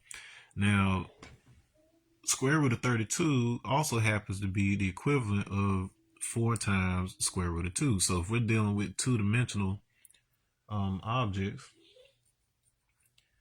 so remember, we're coming from this Sierpinski tetrahedron that projects to the panels, and 2nd dimension we've associated that with square of 2, the blue chakra, the throat. So all the stuff about the neck and speech and voice and whatever else, and we've made connections between that and electricity and different things like this. But ultimately what you have is that voice going in 4 directions. So when we talk about 4 directions, we're talking about the translation of space, the Akash, into the four elements, which are fire, water, earth, and air. Fire being associated with human will, water being associated with the animating principle we just talked about, um, air being associated with intellect. So basically, this interplay between fire and water, between will and animation. And then finally, earth, which is structure as well as the inherent nature of things. Okay, and so those are four directions. So whenever you see like the four directions, those correspond to the four elements in that way and how they come together. And so this shows the model of how those things come together in the form of plasma. So plasma physics is embedded in the golden ratio itself. When you introduce turbulence, or when quote unquote God troubles the water by you introducing a meandering pattern into the golden ratio, it does the same thing informationally that sending vibration into water does in physicality. How that's possible? The only way it's possible is if there is a mathematic interface for this reality that we're living here, and essentially that's the matrix. And so go ahead and get your screenshot of that if you need it, and then I'm gonna flip the camera back here so I can talk with you for a quick little second before we get out of here. But this process we're talking about, this relationship between this interface and whatever else, it was closely tied in our early evolution to our melanin, and this deals largely with the way that iron, specifically the way that iron upregulates melanin, because there's some interesting arguments out there for how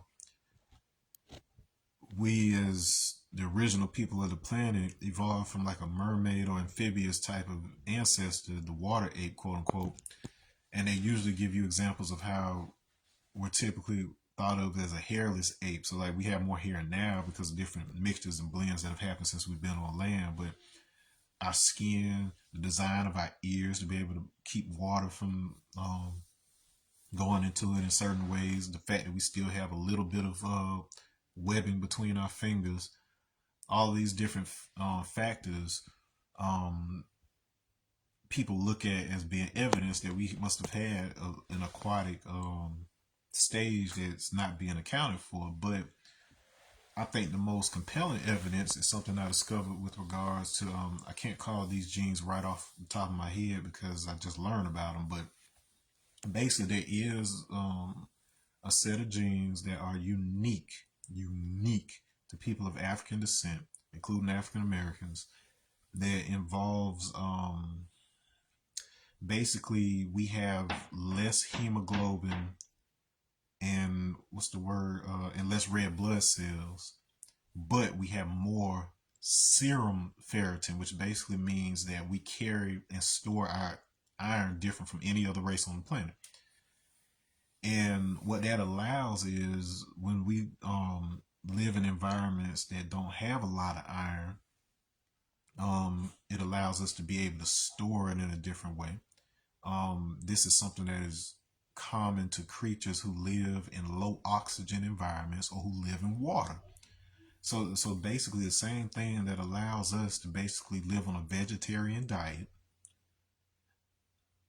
is shared by aquatic creatures, moorish creatures, so creatures that would be living in a moist, brackish environment like a lagoon. My people, we from the Indian River Lagoon area here in Florida. It would be more advantageous to carry your iron in that particular way. And so what ends up happening is when we eat like Westerners, when we eat meats and things that have hemoglobin based iron in it, it gives us too much iron. So this is why in the black community we have these high frequencies of dementia in our older people, why we have all these different iron related issues.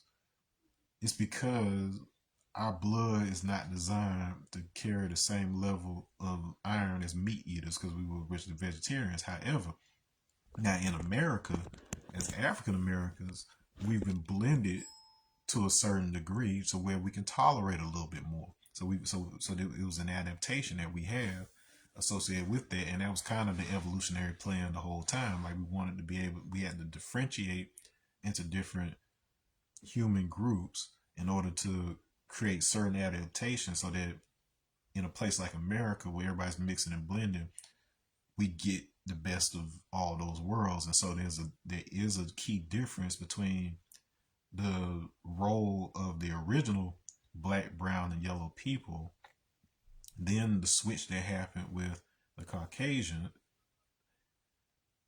All four of those, just like the four elements, the four directions, eventually coming back together in the form of us, who you can look at as the Akashic humans, and thus, and yes, that has very much to do with the Akashic records, and I'm gonna tell you why in a second as well.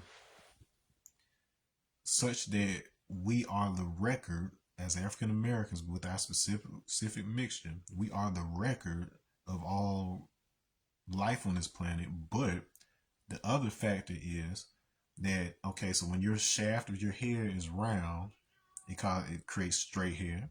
When it's oval or flat, so it's so ovally that it's almost flat, it creates the curls of our hair. So there's a point where it's too curly and there's a point where it's too straight. But if you're right in between, the proportions of your follicle of your hair is the golden ratio.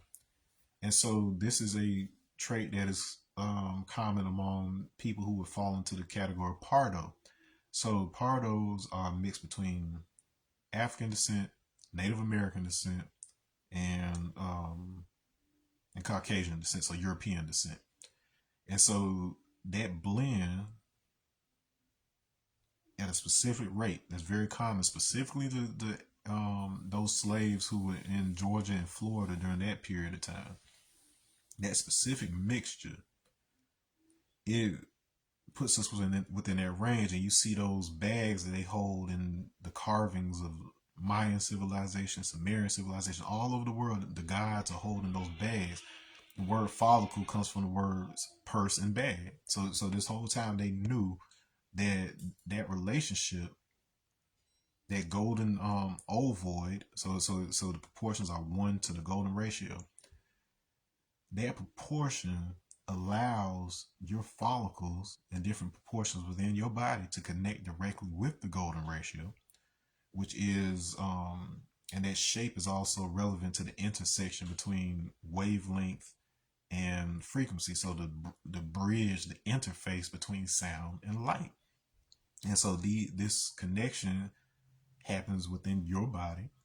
And they say that's the real meaning, the esoteric meaning of the Temple of Solomon. So it's basically saying the temple or shrine where the light of the sun, the primordial sound, which we associate with Om, and then the On, which is the spirit. So the On switch, so you can look at the golden ratio as the on position, because we talked about being able to switch that 0 or 1 based on finding its inverse. So the on position, the resistance necessary for light and sound to interface. Our body is designed such that when we chant and we send the sound on through it, we can create a standing wave in our body cavity that interacts with the plasma of our body, the electrical and ionic communication within our body, control of the breath. So those factors combine such that sound and light are able to interface, and we have the geometry necessary to be able to connect to that interface between sound and light, and thus read the Akashic records. The Akashic records, even though you may perceive them as like a library or different things like that in visions, it's actually a toroidal makeup. And so the entire makeup of the universe and the flow of time and space is actually a toroid that is projecting as like kind of like a flat type of light plane into this reality. So it's a 2D projection of a multi-dimensional toroid, and you'll see like several scientists that are trying to, introduce that model and stuff, but then without the proper esoteric understanding underlying that, they're having trouble with those arguments. All right, and so, but anyways, that ring that's projected as a result of it, we see that in the form of black hole event horizons. We see it in the form of accretion disks that form planets and things of that nature. So the same concept is associated with Anu. So when they talk about Anu in the Sumerian lore, Anu means rings, and this is the ring that we're talking about. And that ring separates into a toroid, and then we call that a separation of heaven and earth. So even in the biblical account, so all of this is pointing toward this same exact principle. And then you, as the tree that's in the center of that, the resurrection, you are at the point of observation and all of that, where what's been put out there cycles back around to also be the thing that's creating you. So you stay in the present because the potentials that are drawing you into existence are balanced by the manifested pressures that help keep you stable in this reality. So in other words, the same voltage or electrical pressure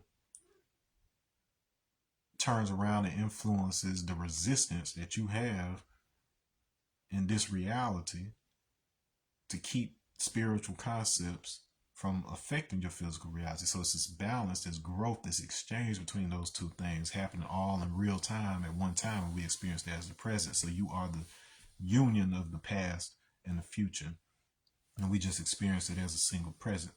And it has this toroidal movement of these plasmas that facilitates this. Okay, and so everything I just described to you.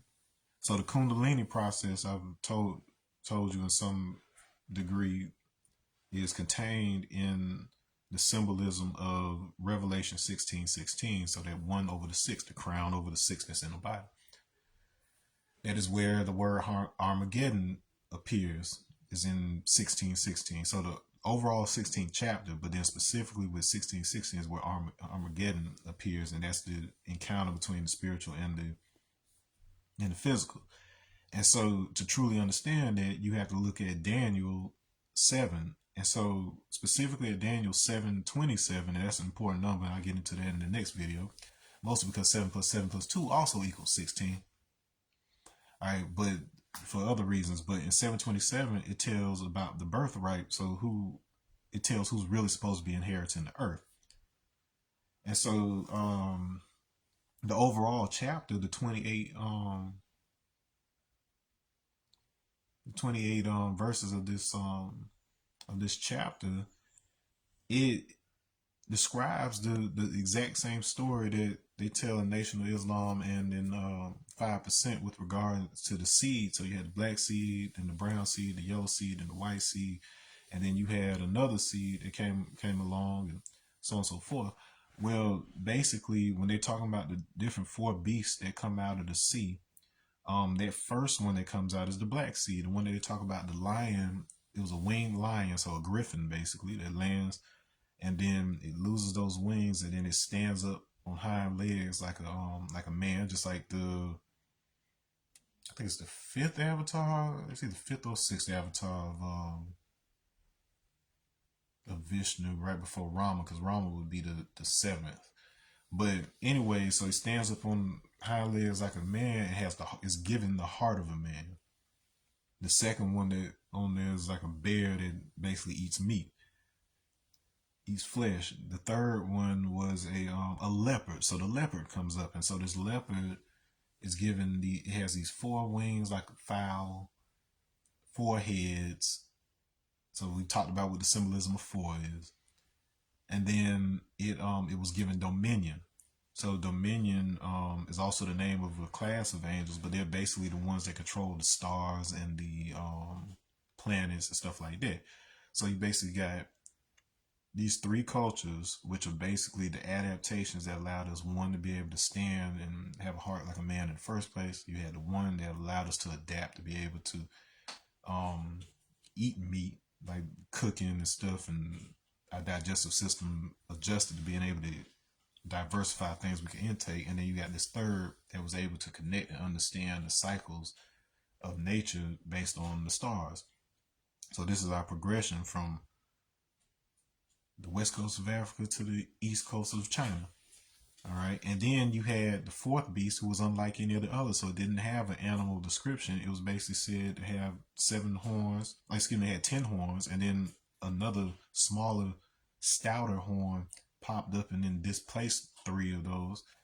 And then it had eyes like a man and it could speak beautiful things. So it wasn't communicating with this anymore. It wasn't communicating with the math. It was talking out loud, and it was able to lie. So this is where we get into that seed. Okay, and so at some point, what ends up happening is the fourth one ends up like subjugating all the others, and so we basically saw that already happening in human history. And then, but the Ancient of Days comes down, so he's an all white woolly hair, all of that. You can attach that to any number of figures, so Noah or Enoch or whoever else, but the symbolism is this concept of rest, and then rest is the 7th day, the crown. So this is something that's happening with the crown. The Ori, that's at the root of the word Orisha, is associated with that. So it's basically your spiritual twin that stays in the heavens. So in other words, your plasma body that is informing what's happening with the electrical activity in your body. So anyways, the Ancient of Days, he comes down with his saints. The word saint actually comes down from a word meaning first sacrament, but that comes from holy, which comes from completion. And so what we're talking about is filling. So in other words, that Sierpinski tetrahedron, it looks like it has holes in it because there's gaps in between the triangles. Peace, Ingrid. Hope you're doing okay. Just like with the Sierpinski triangle, as well as that yantra, the Shiv Shakti yantra, it has those triangles spaced in a certain way to where it has holes. But when I turn it in a particular position, it looks like a square that is filled. So when we're talking about completion, they're actually talking about these fractal dimensions projecting into our reality as flat surfaces. So everything we're perceiving as a flat surface is actually a fractal being projected. It's a shadow of a fractal. And so, in other words, these saints that he's talking about, you can look at us as the shadows of a fractal dimensional plasma arrangement. So in other words, how can I put that? When they say that your physical body is a projection of the soul, what is essentially saying is that there is an energy form in a fractal dimension that is informing the flat surfaces of you. And that fractal dimension is represented by the golden ratio itself, because the golden ratio is between numbers. So in other words, the reason the golden ratio is informing everything in our existence, and the fact that nothing is exactly the golden ratio, but rather Fibonacci projections of it. Like you take 2 integers and divide them, and then it gives you something close to the golden ratio, is because that's exactly the same process as sticking those triangles together in order to create a fractal lattice and stuff. So that's what we're seeing. So with this phi table that I've been describing, and everything that we've been going through these videos, is basically showing you how we're projected. And this is perfectly described. If you understand what I've taught you, it's perfectly described in Daniel 7. And so what happens with this stout beast, so once the Ancient of Days comes with his saints and stuff, he passes a judgment. That word judgment is important because it has to do with the letter dalet in the Hebrew, which is associated on that side with door, poor. So the poor, the meek shall inherit the earth. It has to do with dispensing. It has to do with judgment. All right. And so judgment is associated with the jackal. It is associated with Anubis. It is associated with Hermes. It's associated with comedic sciences, all of this. So all of that is contained in that particular motif. But I get into exactly what that means in a minute. But it has to do with how spiritual, how plasma, how magnetic information is dispensed into the body, and the short answer for that is through your melanin, so through your skin. Okay, and we all have it, despite some of us having it in a greater amount. And then Daniel actually gets into this. All right, so after all this stuff happens in his vision, he actually so Daniel, he talks about so one thing you have to understand about trouble, when he's talking about he was troubled by the vision, so on and so forth, the word that they're using, it actually has to do with turbulence. And so when we're talking about turbulence, we're talking about the disruption. So when you hear in wade in the water, God's gonna trouble the water, what that actually means is I'm sending voice into my blood, which is actually going to allow for that standing wave that creates the conscious interface with the Akashic records. Like, I'll probably do a video on breaking down that song, but then the reason that song is so important to us as a spiritual song, it's not just, oh, we're going to get through it. That's the way that we were taught to interpret that in the Bible verse. But what it's really telling us is that we have a way to interface with our ancestral memory through these processes that works very much like how quantum physics and quantum computing works. So anyways, again, in Daniel, so what happens is the ancient, he makes his judgment. And so the other beasts are allowed to continue to walk the earth for a time. But it talks about one like the Son of Man coming down, and that he becomes he's given eternal dominion, so it's never going to change. Now what this is representing is that we basically had these four. Bye-bye. Look, I'm recording something. So my baby Khalil, say hello. Khalil, hello. Say hello. Hello. Okay, so I'm teaching you. You don't have to go bye-bye. Yeah, they see your video. You got to go bye-bye for a second. I'm finishing the video. Okay, right, go in the front. Go to mommy. All right, thank you. Close door, please. Close door.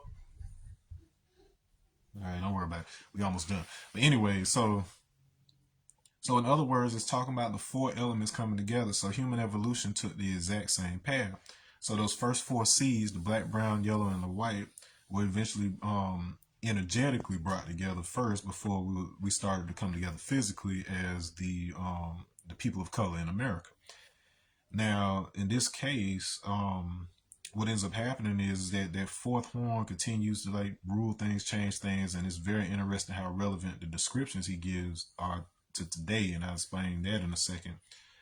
But what it's saying is the soul template that we use now as modern humans had to go through each one of those stages. So it doesn't have nearly as much to do with our physical race so much as the plasma functioning and arrangement of the soul that's informing human evolution, such that it becomes a universal soul that all types of soul beings can incorporate into. So you can have a human experience like the one that we have. This is the only form of existence that has free will the way that we experience it. And so all types of souls, like when you get into all the UFO stuff and all the spiritual stuff, and you talk about angels and jinn, all that good stuff, the only way you're able to have the kind of experience that we do as a human is in this human 3D form.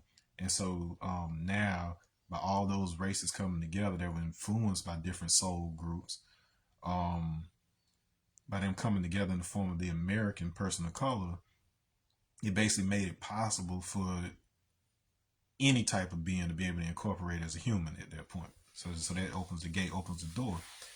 All right, and which brings us back to that dalit, the door.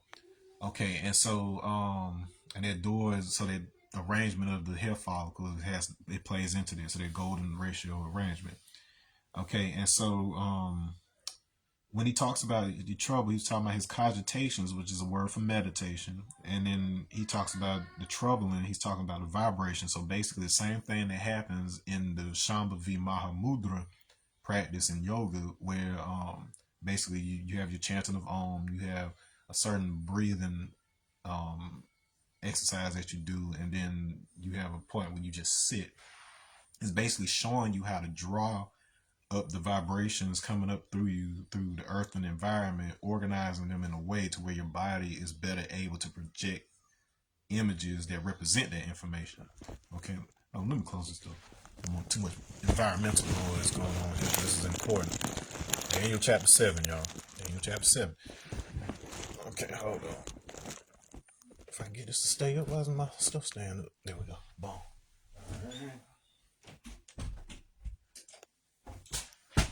Her mother is up, so she's okay now. All right, so anyways, okay, so then he says that one of them, referring to these beings that he's seeing in his vision, then explains to him what his vision meant. He explains like how each of these different beasts that represent like kings and how the interaction between those kings happen and what they end up doing. This is identical. Now, this is the craziest part of this whole thing to me, because when I was in high school, and I was doing music, so I used to work with in-house records in Macon, Georgia. So Jay Mix, the producer, the owner, the co-owner of the label, he would take us to Bible study on Wednesdays with a woman named Miss Vicky Hart. And so, was her last name Hart? It was Hart. Interesting. My wife's last name is Hart. It's not related directly, but it's a common name in the Bahamas. But anyways, she was a prophetess and a seer and things, and so we would go on Wednesdays, and so I would have certain, I don't know, I would have impressions about things. Like I would have predictions of the different things, visions, whatever else that would actually come to pass and stuff when I was younger. And so she compared me to Daniel, and at the time I didn't know anything about Daniel, and I thought that was kind of an obscure type of description because there were other figures in the Bible that you would hear a lot more about. And so I never, as I got older, I didn't really ever put any thought into it. But it wasn't until like my encountering basically a trail of clues within math itself that led me to the book of Daniel a few days ago. I had never really looked at the book of Daniel, but then once I realized what was in chapter 7, I understood exactly what she was talking about, because this experience of him going through this meditative process and then communicating with this being that explained everything to him, that's exactly what happened to me during my out-of-body experience, because I went through my yoga stuff before I laid down to go through the steps that Darius J. Wright taught us with regards to doing out-of-body experience. And so when I was successful and did it, there was a point where I encountered a being who looked like a taller version of me with longer hair and stuff. And I think he had a clean face. So I don't think he had a beard. I can't remember. But he basically had me sit down next to him, meditate for a second. Like I could, even though I had these eyes closed, like I could start seeing. I could see like it open up, and I could see the area and see different things I couldn't see before. And then he starts explaining this whole thing to me about how, basically, like how the language on Earth is messed up, like how it's a lot of things that are misinterpreted, and how the vibrations of the speech have to be correct. Like it was like this whole long thing that he was explaining to me.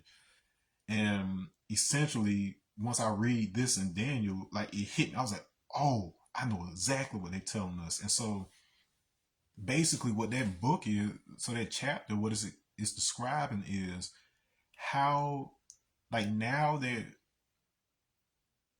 we have the Akashic soul, which was a combination of all those other stages we had to go through over, human evolution. Our O positive blood that's common to Americans, regardless of what your color is now, or whatever, is basically our gateway to be able to access the Akashic record, such that we don't have to take the word of a false prophet. And so this is essentially what's being symbolized with that stout horn, because it was basically saying that religion and different laws and different things were put into place that we couldn't really protest or go up against because we didn't know any better. We weren't the authority on the matter. But this is about you being able to take your own authority back. And so this concept of I, self, Lord, and Master, which is said to be associated with the original interpretation of Islam before Mohammedan religious Islam is basically talking about the same exact process of you become your own authority on what is right, because it's not subjective. And like you, when you're able to step outside of the body, you're able to interact with projections of yourself within the Akashic field that help to inform you on how information is actually aligning in the universe. And apparently this is something that was known to all the prophets and whoever else in the Bible. And the point of that was not to constantly have to look at the interpretations of other prophets, but to basically give us the ability to be able to access that information for ourselves. And so even though the whole concept of accessing the Akashic records has largely been dominated in the conversation of people who work in like the ufology and new age side of things, the fact that the CIA has been conducting experiments since the 70s with the Gateway Project in order to explore how binaural sound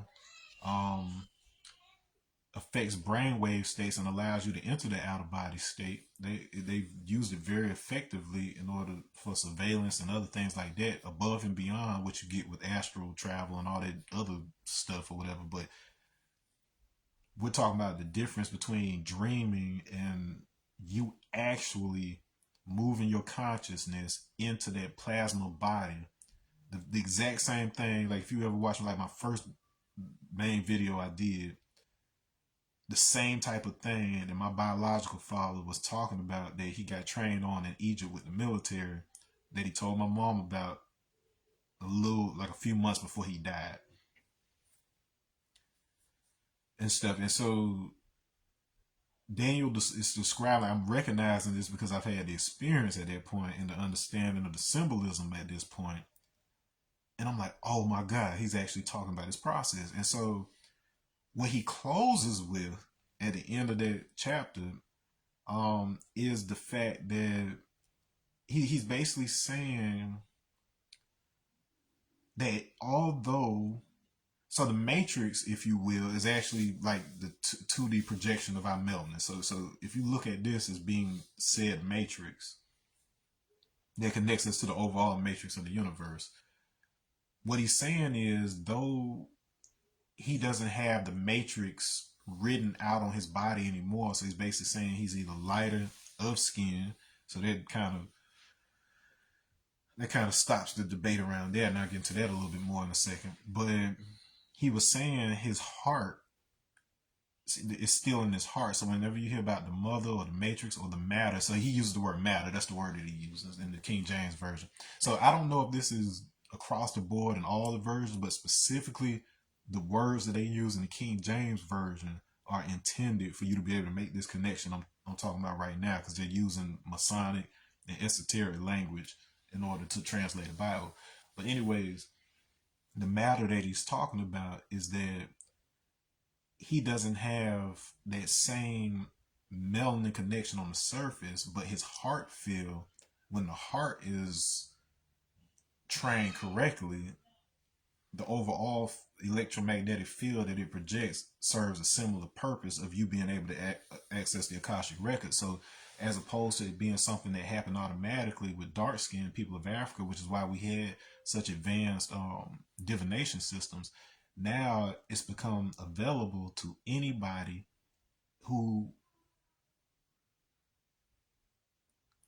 can access the Akashic records, but at the same time, there are parts of the records that you can only access if your heart is of a certain vibratory level. And that's to say, when your life is marked by happiness, joy, love, kindness to others, things of that nature, it actually purifies and changes the shape of the containment field that your heart projects, and it determines whether you're able to universally access the Akashic record. I'm not playing right now. Like, you are literally accessing every magnetic moment of the universe, the record of how light has moved through this universe. And Daniel is describing that in that it's something that's very possible for anybody that goes through that training.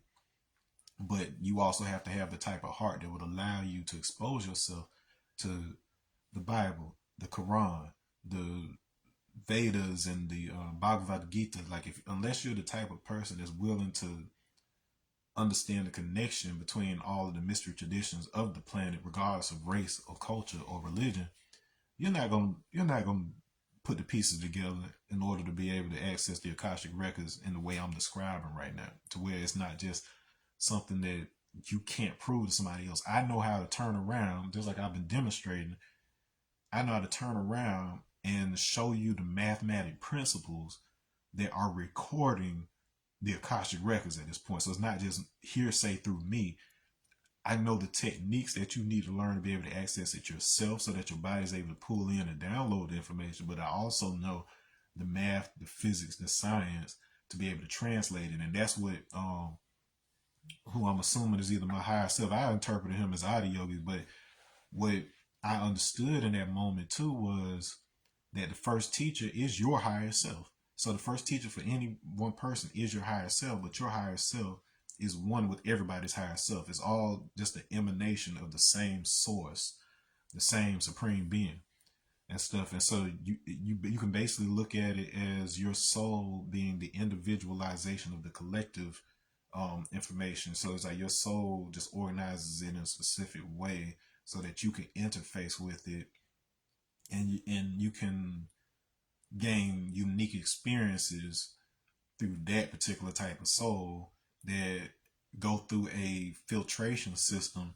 to say, okay, well, I like that idea or whatever. We're going to apply that and allow everybody to be able to do that. Just like with the 100th monkey experiment, where they had a monkey that learned how to wash his potatoes off in the salt water. Then you had monkeys popping up on all of the surrounding islands that could do the same thing. That's part of the reason why we evolved through a primate path of evolution to become Homo sapien.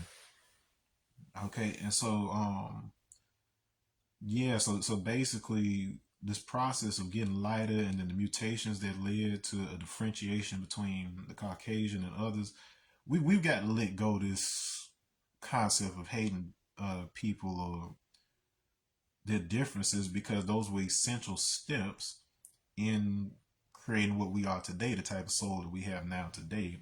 And when they was talking about like the dominion changing, now it was basically saying it's specifically these populations. So there's other populations on the planet that have mixed similarly to what we have, but the case in point is that there was a certain inheritance that we have for control of our solar system, and the solar system is really everywhere that the sun's light can touch.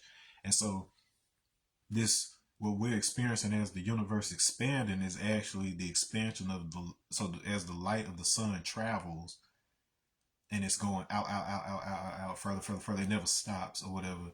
What we're seeing as the edge of the universe is just how far our dominion has reached. So how far you can see is how. So basically, in the Lion King, we was like, as far as your eye can see, that's our kingdom. Like they were trying to put you on game. But if you put the Lion King together with Black Panther, Disney been trying to put you on game of who we are and where we come from and what our birthright is. And the collective people of Earth are the children of the original people, and there are outside forces who are driving certain political and military, I guess you could say, agendas on our planet so that they can maintain ownership and be able to incorporate into human bodies so that they can enjoy those, you know, using up all our resources on the planet and whatever else. And so this is basically how we free ourselves from that. So basically your Neo moment, so you can be free like Neo on the Matrix, is understanding this principle of how sending the vibration, how sending on through your own physical body creates the bridge by which you can interface directly with the information of the universe and then know what's true and what's not true. Then you no longer have to depend on an outside authority. And one of the things, the importance of Daniel 7:27 specifically, is that, remember I told you flame is the interface. The highest you can go with triple numbers, like we know the significance of triple numbers, with 111 having to do with Adonai, with the Most High. We know about 666, the mark of the beast. If you add 111 plus 666, we get 777, and then 777 is closely associated with our human form. When we've elevated, so when you've become illuminated, quote unquote Illuminati, 777, and then the next stage above that is the 888. our highest. But then all that 888 represents is your access to the Akashic records. There's another state, the 999. Some refer to it as nine ether, where you're talking about the ability to manifest things from mental to physical. So it's like, so you basically going through the stages to prove that your speech has been purified and your thoughts has been purified, such that what you think comes into being.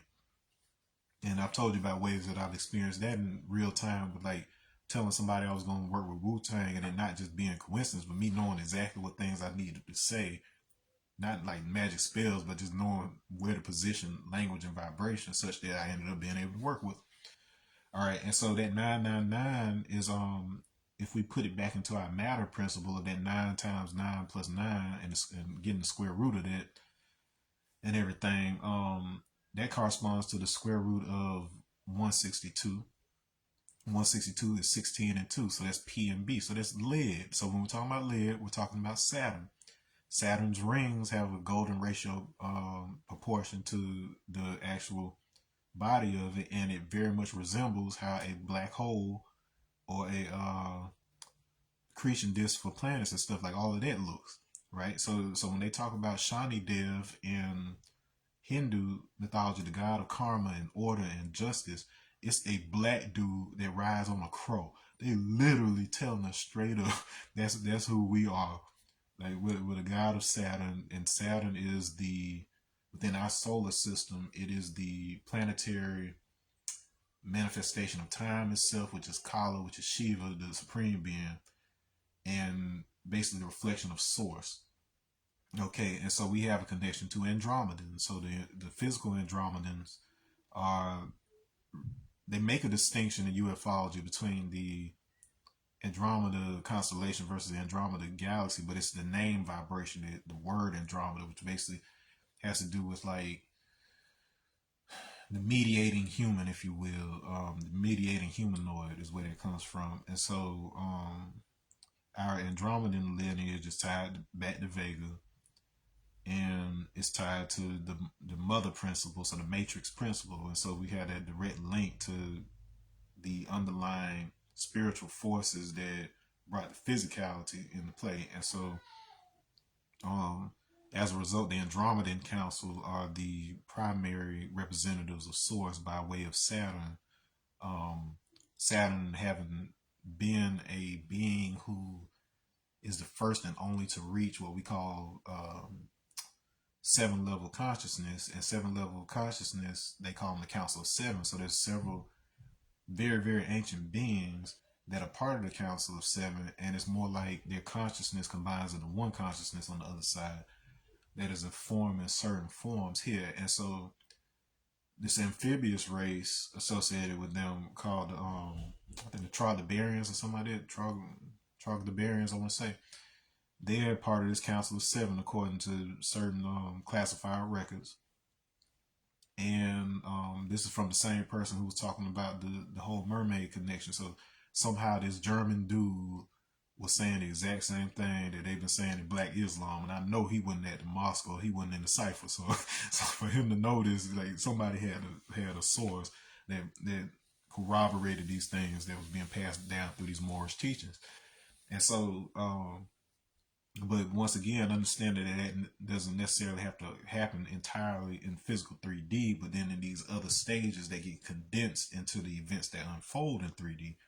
And so, basically, these higher density, higher level consciousness effects happening in other dimensions are basically being translated through the manifolds of space, such that it occurs in the form of events that make sense within our understanding of time. So in other words, something that could have taken 2 seconds on a higher dimension had to unfold over billions of years in evolution on this planet, but it was always going to end up with something like us.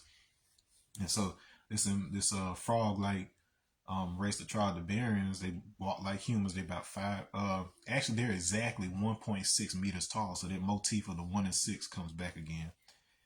And they are said to be responsible for the seeding of and guiding of our evolution on this planet. So we had this aquatic version of ourselves that it basically helped along to where it could operate on land and eventually become us over a long period of time. They have a lifespan of like millions of years, or at least close to 1,000,000 years, they say, which is fascinating because the Egyptian word for a million, He, happens to also be a god who is depicted in his masculine form as a frog head and a serpent or cobra. What serpent is specifically the word they use in its female form. So, and then we talked about what serpent can be. So being attached to the divine feminine, we're associated with Hehet or Heket.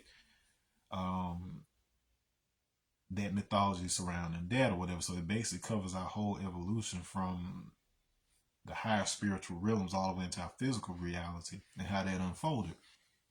And so, once again, all of this is, if you understand what's really being said in Daniel's and Revelations and the apocalyptic genre books of the Bible, then it's basically exactly what I'm explaining to you. So that's the revelation that needs to spread, that is spreading, this understanding of we have this means to be able to access truth. Now, the other detail that I want to give you before I go, let me see how long this has been going. So after 12 now, about 2.5. Okay, we good. The other thing I want to leave you with is that this stout horn corresponds very much to, it's not to say that it's the only example, but basically the motif, the archetype, that's a better word, the archetype that is informing the principalities. So principalities is another level. So you got dominions, you got principalities for like operations on earth and stuff that are different levels of like celestial beings, if you will. So the hierarchy of angels, according to Gnosticism and other sources. But in order to overcome this, you have to understand that the principality that is operating, the archon that's operative right now, was manifested in the form of John Adams, our second president. And there's a reason why, he appears on the, was it him on, was it Jefferson on the $2 bill? Never mind it. But he's the second president. So you got Washington and you got John Adams, and they removed the $2 bill from my circulation for this reason. But John Adams, he came in and he is the one that created the Alien Acts. So it uses this word specifically about the alien, whatever else. Like we understand it to mean like immigrants or whatever else, but he puts in his Alien Act, and it's one act that has 4 parts to it. So the same motif of the 1 and the 4 that's represented in the pyramid, represented by the 4 directions, representing all this stuff that we're talking about. He creates these 4 acts that basically makes it everything that Trump's doing right now. And this is not to demonize anybody. All I'm saying is that don't look at him as the individual so much as the force that's at play. Because if you understand the force itself, you know what you can do as an individual and apply it to this situation, and if it ever happens again. But Trump is basically a reflection of John Adams in the sense that this act, it allowed you to basically deport somebody who, how to put it, so you could deport somebody on the grounds of suspicion of, you can deport an immigrant on account of a few things. So one of them was like if they're from a country that we're currently at war with, even if they didn't do anything themselves, it gave you the right to be able to deport them or arrest them.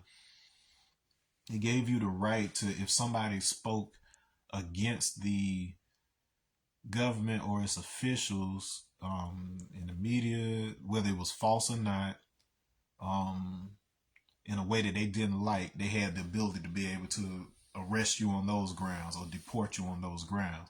And so you had a big uproar on that because it drastically limited the freedom of speech.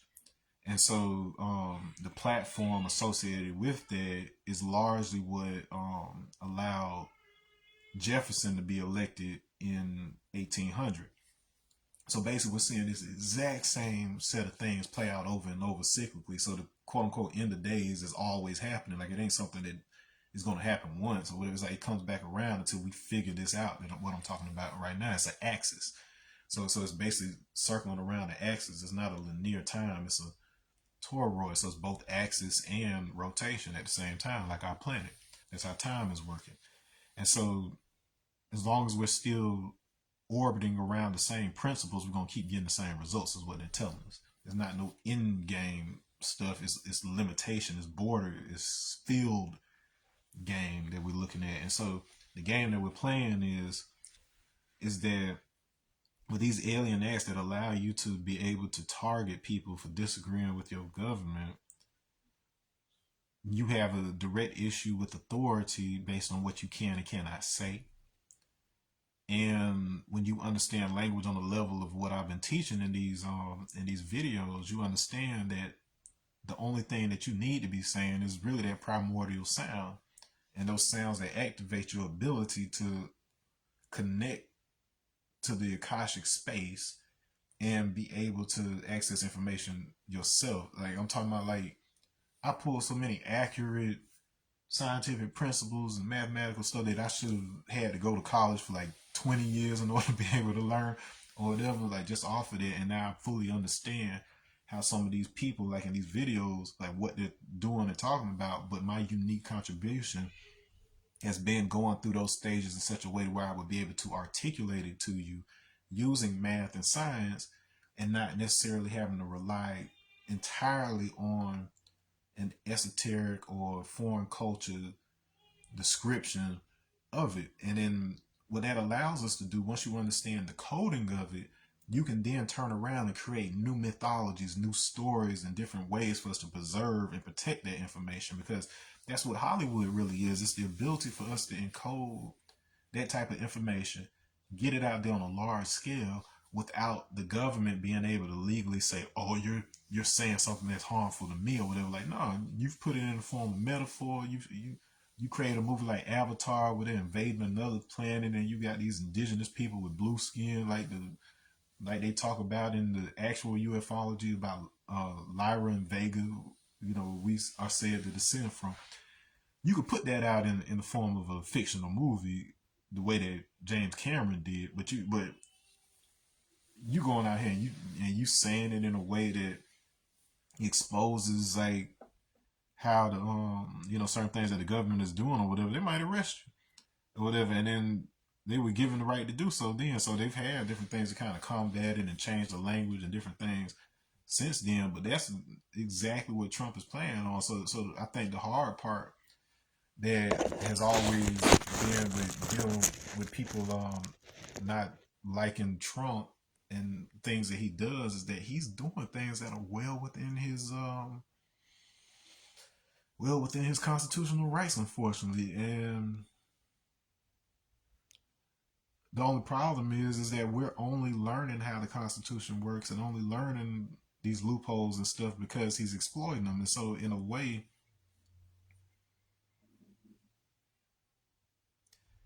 some of the things that he's doing is definitely bad on the immediate social level, but at the same time, it takes like a rhino in a china shop for you to understand the factors that led to a rhino being able to get into a china shop, if that makes sense. Like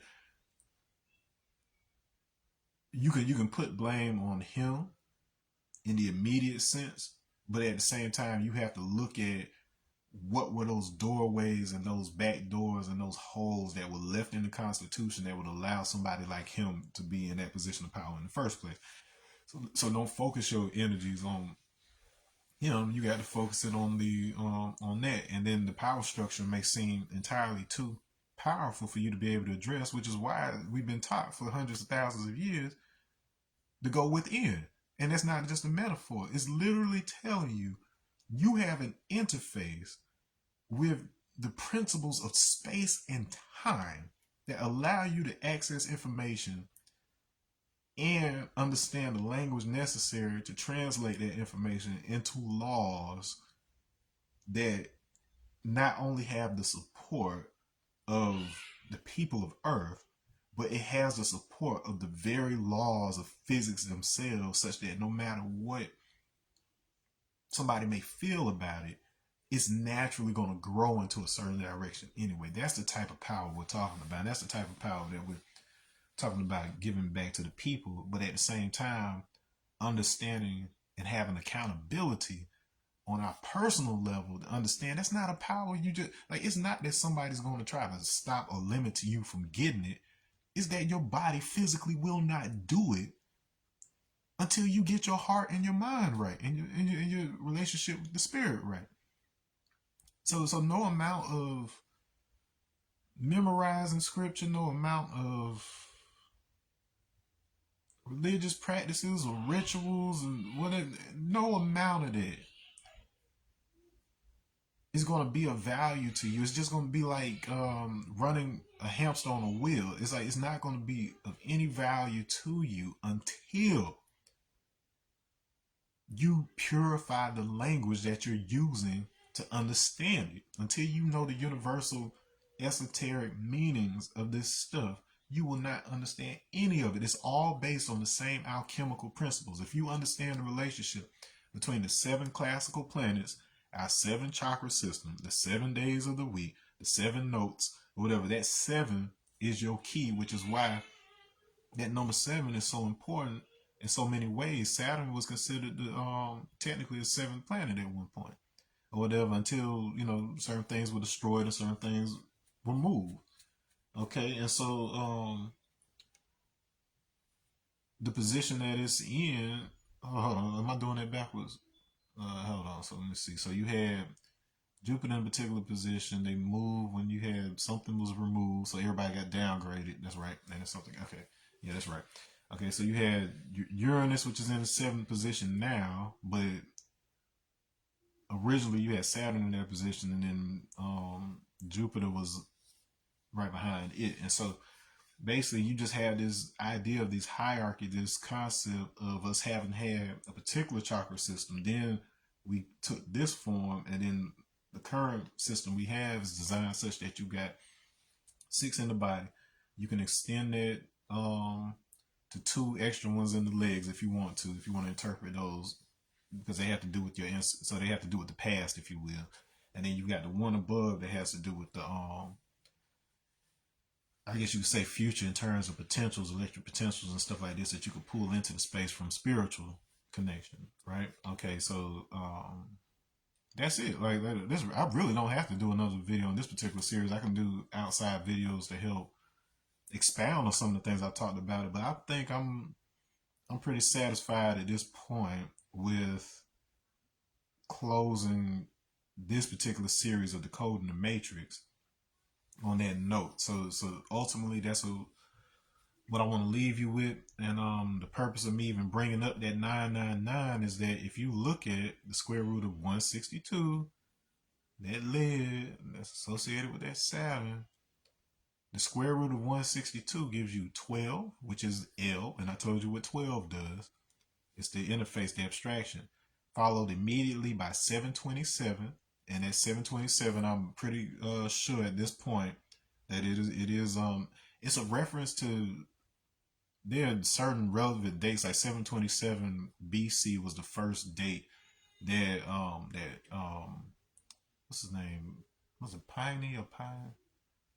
The what's guy? It was the first. So it was the Kushite ruler of Egypt. So for the 25th dynasty, it was a Kushite empire that ruled for several dynasties after that. But that was significant because it was basically Kim coming back into control of it, because you had other people that were in there running Egypt for several generations and stuff. But then this was us getting back in that place. And Kushite connection to Ethiopian is relevant to that whole concept of the elk, the alchemy that I was talking about, alchemy. Elk is also, so I told you about the age of man. So age 33 is the age we associate with Jesus. 33 is a Masonic symbolism associated with Deva, which is what they call gods in Hindu. And it's basically thought of as can be thought of as like a placeholder god, which is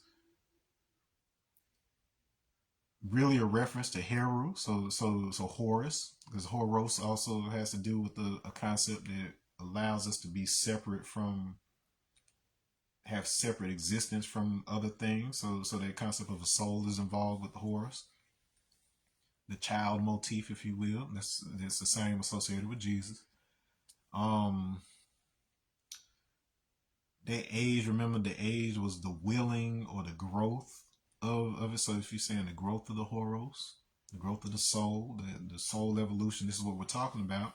In a previous video, I talked about how the phrase age 33 corresponds to the numbers 17533 and the 17,533rd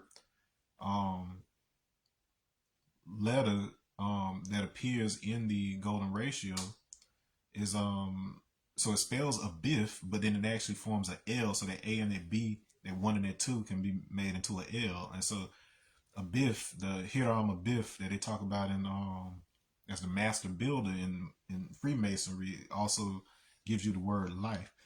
So leaf, L-I-F, is also a word for life. So it's telling you that connection, that interface of life with the as the architect of this reality, and then the numbers that follow it, they spell IRVW. So IRVI, IRVI.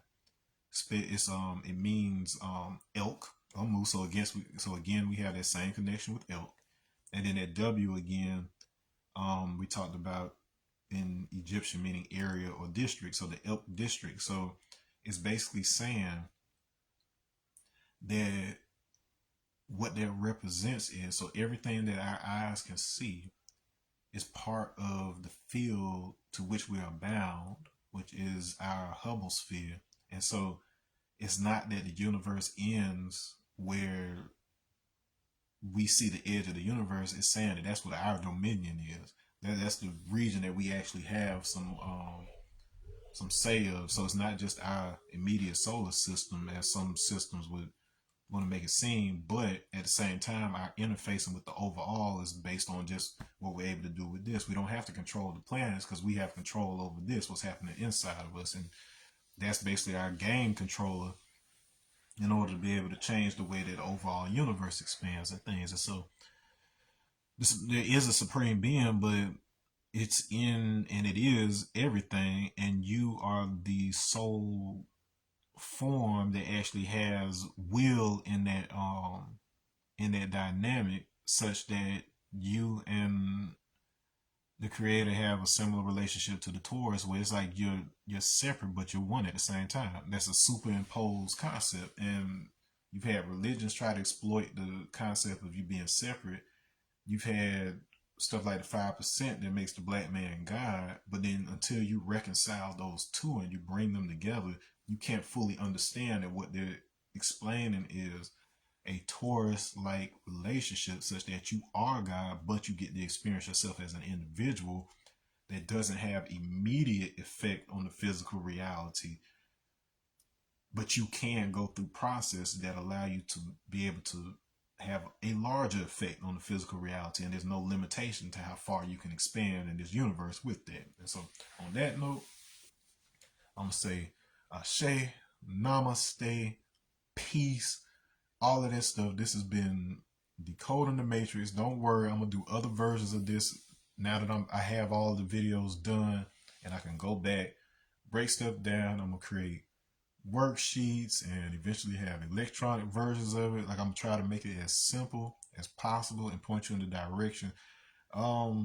I don't know if I'll go through the process of becoming certified to teach like Shamba V or Darius's OBE methods, but as long as they are here and they're still around, I have absolutely no problem with directing you toward them. Like, this is how they make their living and stuff. And so if you want to create a trifecta, you come to me so I can point you in the direction, and then you go to them to get the specific trainers. I can tell you every single person that I trained with for the different things I've been initiated in. And yeah, I'm pretty sure they're gonna charge, but as far as I'm concerned, there's parts of this stuff that is your birthright anyway. And while I can tell you about it, that doesn't necessarily mean that you're gonna go through it. And you can find different ways to be able to monetize that if you need to, but don't make the monetization be your primary reason for doing it. Like, understand that you want people to have what I'm telling you right now, have this ability and this connection, but at the same time, ears of corn, like they can't hear it because the language is so dense, the information is so dense that it's literally like radiation poison to them. Like it's hard enough to digest this over the course of how many videos have I done? Because this was broken up into 3 parts. I got another one that's broken up into 2 parts. So it's more than 8 videos. It's like 9, 10, it's 11 or 12 videos. And that's still hella dense. Like I'm gonna be breaking that 12 down into probably 144 before it gets simple enough for the general public to digest. But if you understood everything that I was saying now, you can go ahead and you can sign up for Shamba V. It's a 6-month initiation process. You can go sign up for Darius's OBE class. Like it can happen like the next day, or it may take you a year. So it all comes down to you and your receptivity to the principles themselves. But this is what I'm hoping to do, is just like through these videos and these explanations, at least lower your resistance. That's the parts of the phi table. My association with phi, the golden ratio, is this idea of lowering your resistance to at least trying to perform the actions that would be necessary for you to open up your prophethood, if you would. We typically like to think of prophets as only being this one individual or set of individuals, but each of them has ascended spiritually such that they become a template type soul. So it's like, so you are the prophets. That was the point of the saints coming down. You are the prophets, but your expressions of it, your fractals of it, and until you do the internal work to be able to connect to your real self, your higher dimensional self, your sixth density self, until you do that work, you can't just say you're a prophet. It's not something you could just, oh, I'm this. No. It's something that comes through. Like there's certain initiatory, measurable reactions that allow initiates to recognize each other, and for somebody who is a master to be able to tell, oh, okay, yeah, you got it. You're doing what you say you could do. Like I could tell, because you wouldn't know this, you wouldn't be able to do that unless, like, it's not always a matter of you being able to walk on water necessarily, even though there's interesting things like that out there, and that does show a level of physical mastery. It really, that's just one level that's below at least 2 other levels, where the point is to be able to know what's happening on the other side so that you're not tricked into waiting until death. That's it. So you will understand eternity. You bring eternity into this life. You don't wait till after it ends, because that happens anyway. It's going to happen anyway. But for you to bring eternity into this is what's meant by bringing Zion into Babylon, instead of trying to seek Zion externally. So all this war and stuff that's happening over in the Middle East, it is literally a war theater. Like, yes, people are really getting hurt and they're really being affected by it, but understand that it is metaphorical for what you're really supposed to be doing, which is going within and bringing Zion, that peace, that order, into Babylon, which is the gate of God. You are the gate of God. Peace is order. The application of the golden ratio to this physical body is the bringing of the light into the Temple of Solomon. So all these physical locations are just ways for forces outside of here to have an economic interest in the resources of this planet. They can trick you into thinking that a spiritual concept is a single physical location. They can give certain people power and control by giving them real estate ownership of that particular location. But the fact of the matter is that you, as a human of this earth, are a specific configuration of soul, of a soul body that was intended to have that dominion. That is what's being represented by the Son of Man. So this whole concept of Jesus, we've made it into this thing separate from ourselves, and it is something that's very real. But once again, it is something that we are all plugged into, and then through activating that within ourselves, we become exemplary of that, and we are able to exercise our dominion over this reality through our fruits. So it's not just something we have to say, but we can show and prove that we are that. But on that note, I have been Energy Master Allah. This has been Decoding the Matrix. If you know somebody who would be interested, or if you know somebody that you think will understand this, go ahead and tell them about these. I will be downloading and uploading these videos to YouTube and whatnot. So be on the lookout for that. And I will be making other versions and breaking down concepts over time, y'all. I'm out.